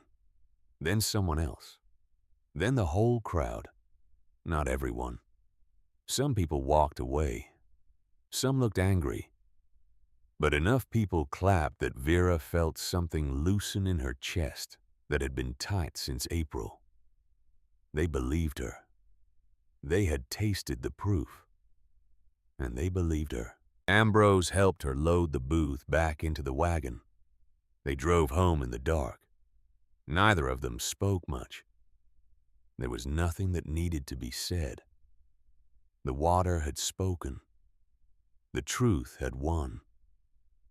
But the real test came 2 weeks later. The first case of typhoid was reported on November 15th.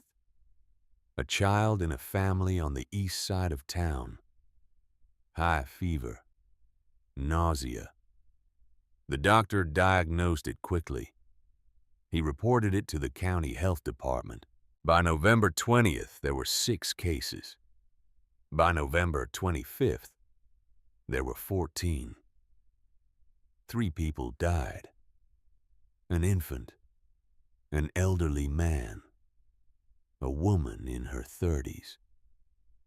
The county health inspector came to Milford on November 27th. He spent 3 days testing water sources. On November 30th, he issued his report. The municipal well on 3rd Street was contaminated. A break in the sewer line 200 feet from the well had allowed waste to seep into the groundwater. The contamination had likely been present for months. Everyone who had been drinking water from the municipal system, or from businesses supplied by the municipal system, was at risk. The health department ordered the municipal well shut down immediately. All businesses using municipal water were ordered to close until they could secure an alternate supply. Harrison Caldwell's bottling works shut down on December 1st. The town of Milford had no safe water, except for one well. Vera woke on the morning of December 2nd to find a line of people stretching from the pump house gate down the alley and around the corner onto Depot Street. 40 people, 50, maybe more, all holding buckets and jars and bottles. She walked to the gate. The first person in line was a woman she did not know. The woman was holding a crying baby. "Please," the woman said, "my baby needs clean water. I will pay whatever you ask." Vera looked at the line. She looked at the crying baby. She thought about Dorothea Morrison's daughter, dead from typhoid in 1910 from bad water. She thought about what Thaddeus would do. She opened the gate. "No charge," she said. "Families drink for free. Bring what you need." The woman stared at her. "Free, free," Vera said. She spent the next 12 hours pumping water. Person after person. Family after family. She filled buckets and jars and bottles. She worked the pump until her arms felt like they would fall off. Ambrose came at noon and spelled her for an hour so she could eat. Then she went back to pumping. By nightfall, she had given away more than 200 gallons of water. Every family in the line. Not a single person paid. Vera did not ask them to. Mrs. Morrison came to the pump house that evening with a pot of stew and a loaf of bread. She found Vera sitting on the stone step. with her head in her hands. "You gave it all away," Mrs. Morrison said. Vera looked up. "Yes. You could have charged. You could have made a fortune. I could have," Vera said. "But then I would be Harrison Caldwell, selling water to desperate people because I can, because they have no choice." She stood up. "Thaddeus drilled this well 40 years ago because he knew the town was drinking bad water. He spent 40 years trying to get people to listen. And when they did not listen, he just kept giving away good water. For free. Because he believed water was a right, not a commodity." Vera looked at Mrs. Morrison. "I am not going to charge families for survival. I will charge businesses. I will charge people who can afford it. But I will not charge a mother with a sick baby." Mrs. Morrison set the pot of stew on the step. She hugged Vera. "Your uncle would be proud," she said. The epidemic lasted 3 weeks. In that time, Vera gave away more than 1,000 gallons of water. She worked 18-hour days. She slept 4 hours a night on the floor of the pump house. Ambrose organized a rotation of volunteers from the church to help pump and distribute. Dr. Hayes came down from Bloomington with emergency supplies and water testing kits. Mrs. Morrison coordinated deliveries to families who were too sick to come to the pump house. By December 20th, the epidemic was over. 19 cases total. 4 deaths. The sewer line had been repaired. The municipal well had been cleaned and tested. The health department declared it safe again. But the damage to Harrison Caldwell was permanent. His bottling works remained closed.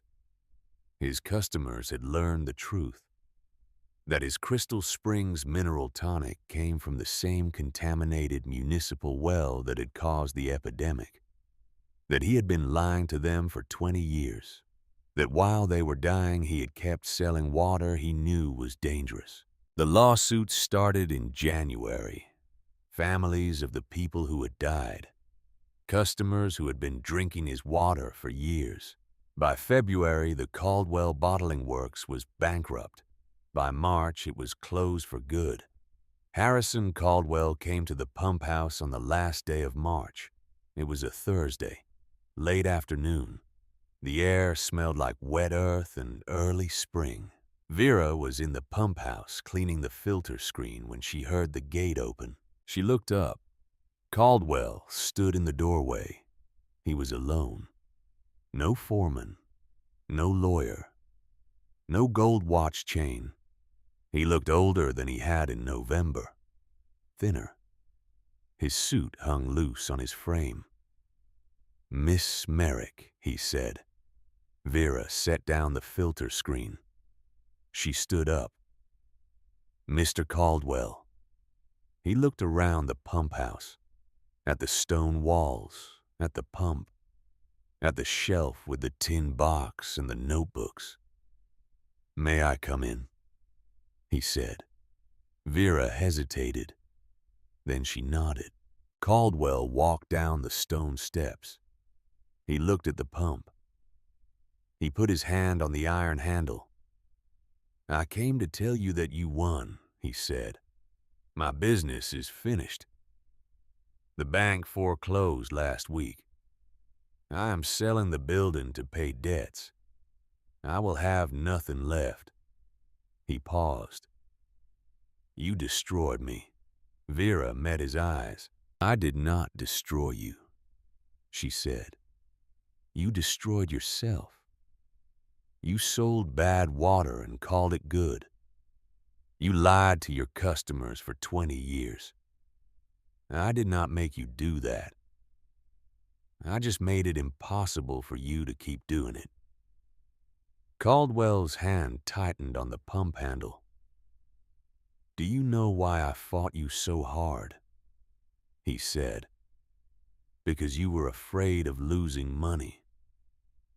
Caldwell shook his head. "Because my wife died," he said. Vera did not say anything.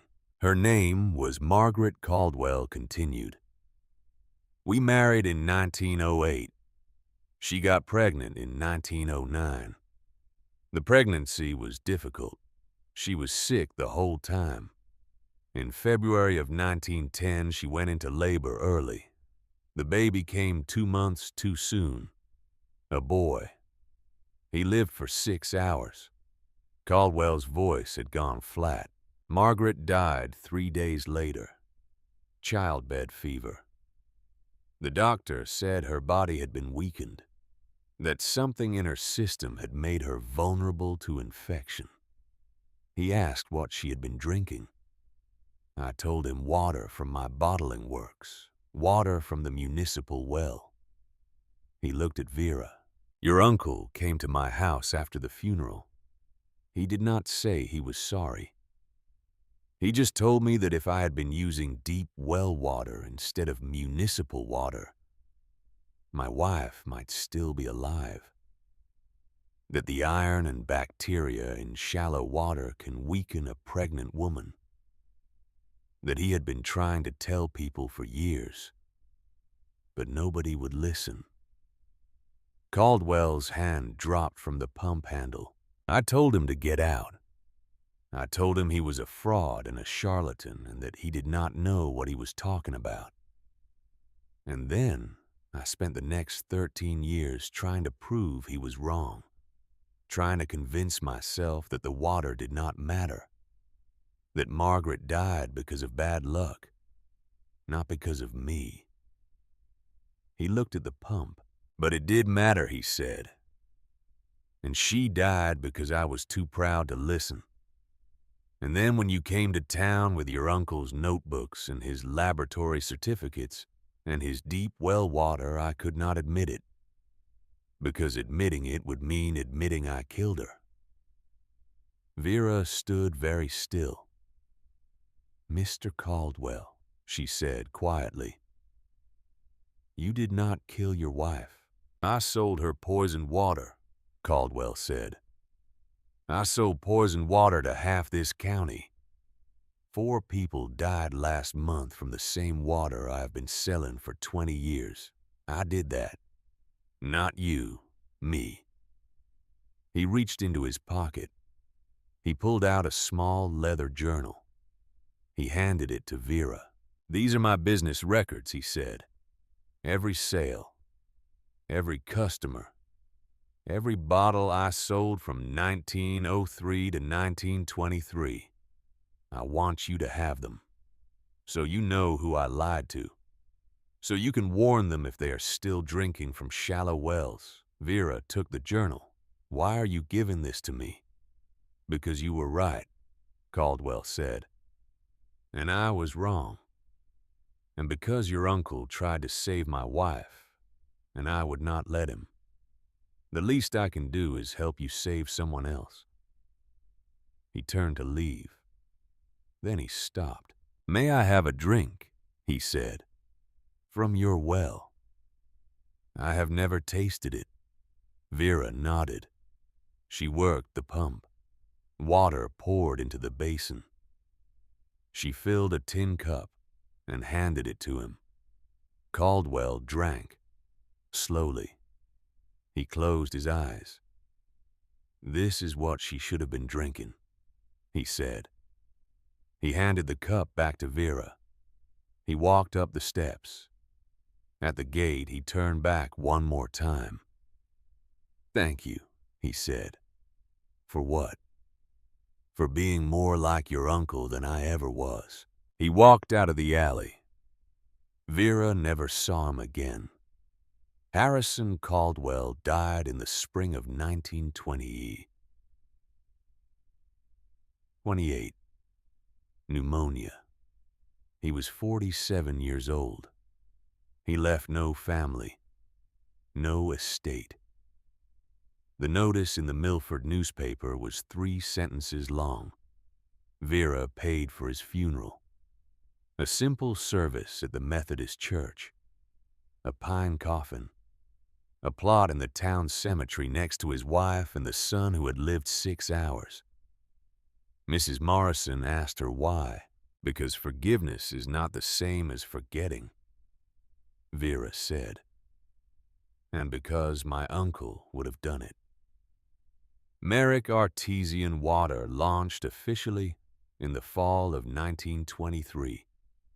The epidemic had been free advertising. Everyone in 3 counties knew about the girl with the deep well who had given away water when the town needed it. Orders came in faster than Vera could fill them. She bottled in the back room of the feed store. She hired 4 women from town to help with labeling and packing. She bought a second wagon and a better horse. By Christmas, she was selling 800 bottles a week. In January of 1924, she opened her first account outside Orange County. A grocer in Bloomington who had heard about her from Dr. Hayes. By March, she had accounts in 5 counties. By summer, she was shipping to Louisville. In 1925, she drilled a second well. Same location, same depth. 271 feet into the Ordovician limestone. The second well flowed at 3.5 gallons a minute, exactly the same as the first. The water tasted identical. Vera cried when the water came up, not from relief, from proof.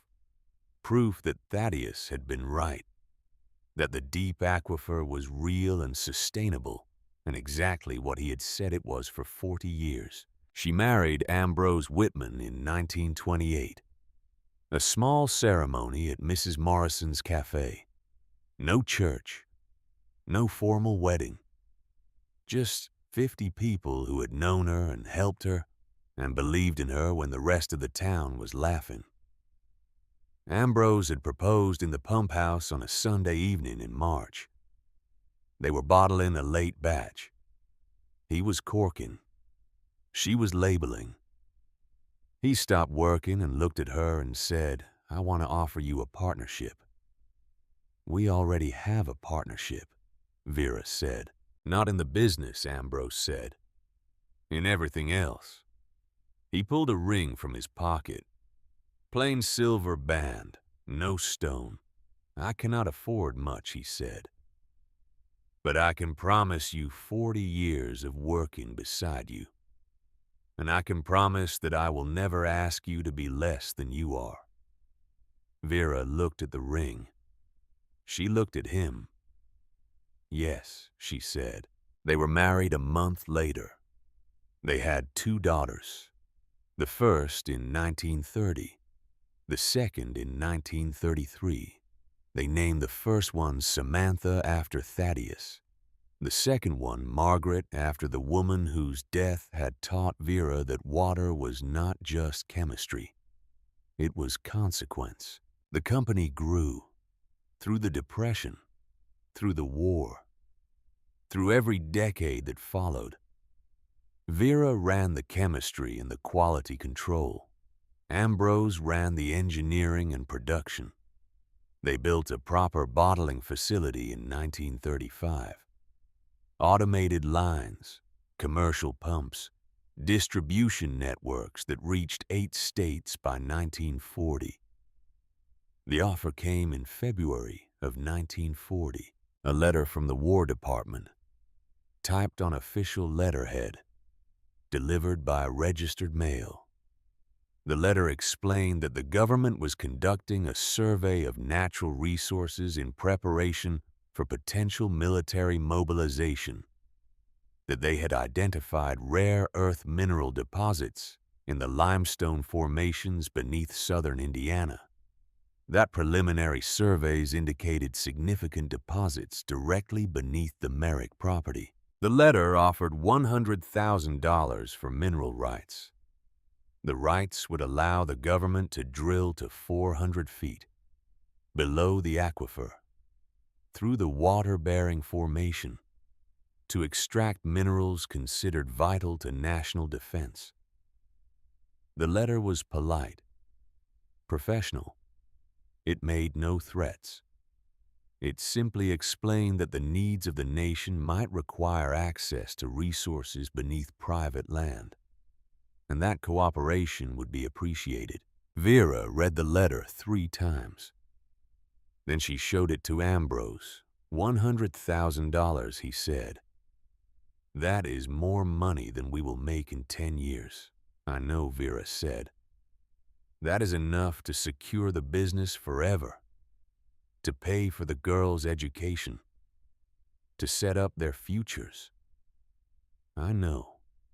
Ambrose looked at her. But you are not going to take it. No, Vera said. I am not. Why not? She walked to the shelf in the pump house. She picked up the 9th notebook. She opened it to the final entry. Thaddeus's last words. She read them aloud. I have gone to 271 feet. I have gone through the shale to the old limestone. I have found water that has been rising in the dark for 10,000 years. Depth is patience. Depth is knowing that the best things are buried, and you have to be willing to dig. She closed the notebook. If we let them drill through the aquifer, she said, the water will be gone. Maybe not immediately.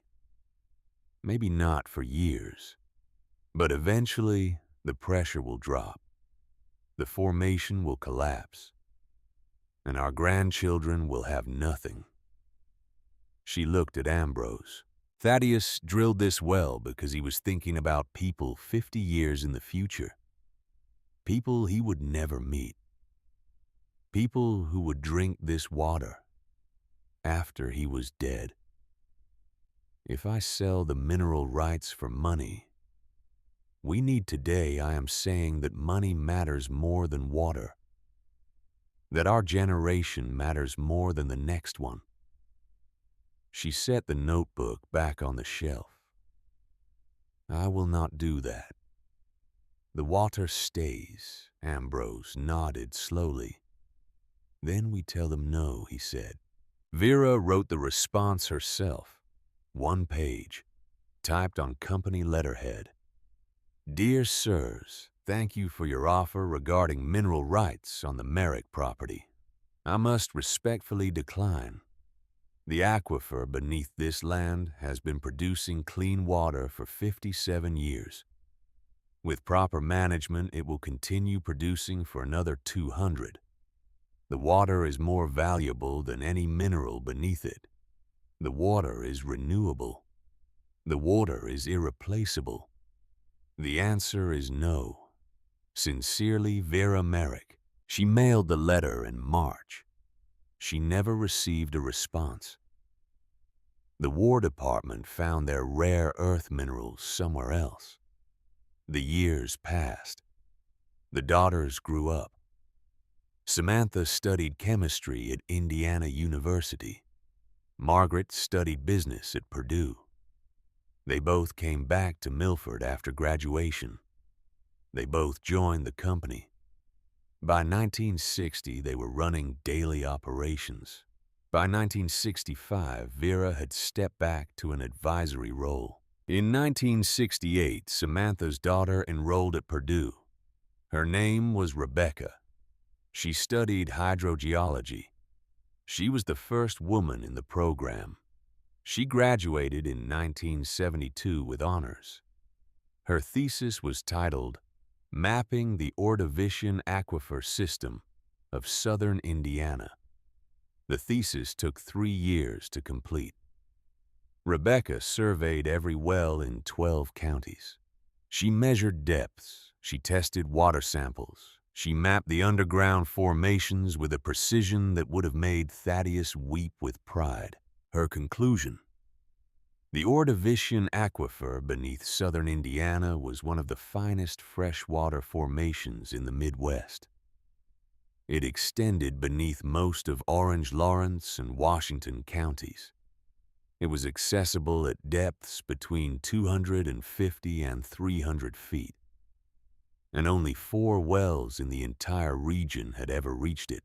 Thaddeus's original well from 1883 Vera's second well from 1925. A commercial well at French Lick drilled in 1930. And one accidental well near Bedford drilled by an oil company in 1955 that had missed the oil and hit water instead. 4 wells in 90 years, because nobody else had been willing to go deep enough. Rebecca presented her thesis to the State Geological Society in 1973. She submitted it to the Indiana Department of Natural Resources. She argued that the Ordovician Aquifer should be classified as a protected resource. That deep drilling permits should require proof that shallow alternatives had been exhausted, that the state should map and monitor the formation to ensure sustainability for future generations. In 1974, the state agreed. They designated the Ordovician Aquifer as a strategic water resource. They established regulations for deep well drilling, and they placed a historical marker at the original Merrick lot on Depot Street. The ceremony was scheduled for April 20th, a Saturday, spring. Vera woke that morning in the house she and Ambrose had built on the edge of town in 1946. Ambrose had died 3 years earlier, heart failure, quiet, in his sleep. The way he had lived. She dressed in a simple gray suit. She walked to town. The streets of Milford had changed. Paved now. Streetlights, cars instead of wagons. But the lot was still there. 44 square feet between 2 buildings.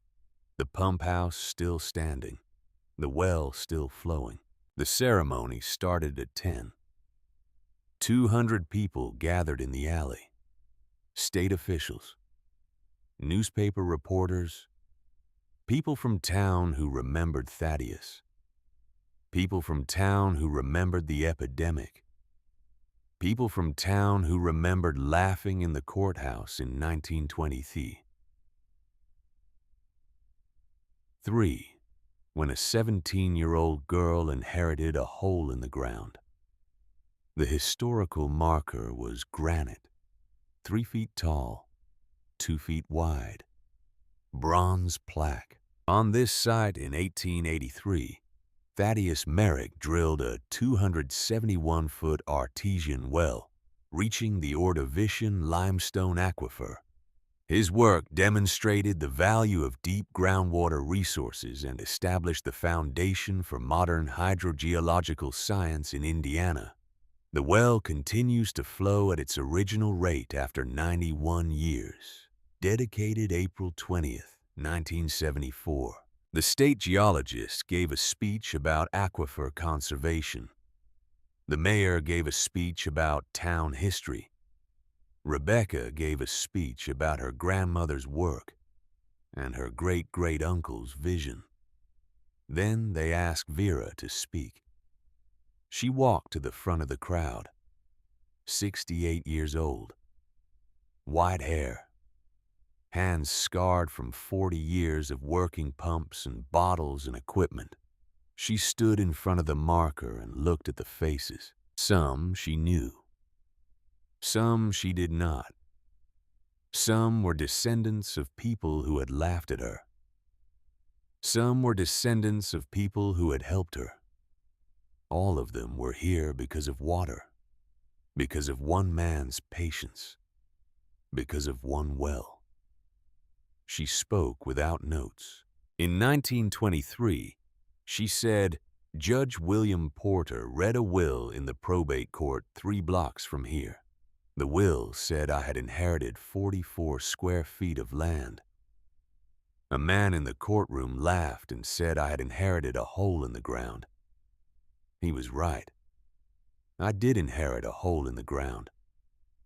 But what he did not understand was that a hole in the ground is the most valuable thing you can own. If it goes deep enough. If it reaches something true. She paused. My Uncle Thaddeus spent 40 years being right and being ignored. He knew what was under this town. He knew the water in the shallow wells was bad. He knew the deep aquifer was clean. He tried to tell people. They did not listen. Because he was a dowser. Because he talked to the ground. Because the truth he was telling was inconvenient. She looked at the marker, but the truth did not care whether people believed it. The water kept rising, 271 feet down. In the dark, under pressure, for 40 years, waiting for someone to break the seal and taste it. She looked back at the crowd.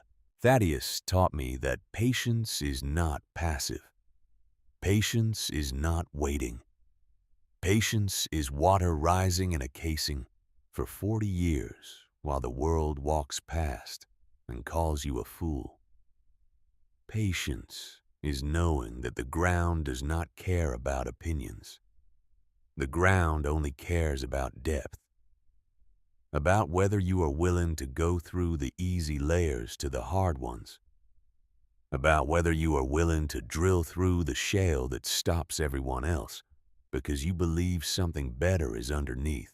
Her voice got quieter. Everyone listening to this has 44 square feet. Something small that the world does not value. Something people laugh at when your name is called. A talent nobody measures with a ruler. A gift nobody sees. A thing rising in the dark under pressure that nobody has tasted yet. She looked directly at the crowd. The question is not whether it is there. The question is whether you are willing to dig, whether you are willing to go deep when everyone else stops at shallow, whether you are willing to wait 40 years for the water to prove you right. She picked up a tin cup from the table beside the marker. She walked to the pump house. She worked the handle. Water poured into the basin. She filled the cup. She drank. The water tasted the same as it had in 1923. Sweet, cold, mineral, clean. Rising from 271 feet down through limestone that had been laid down when this continent was ocean floor.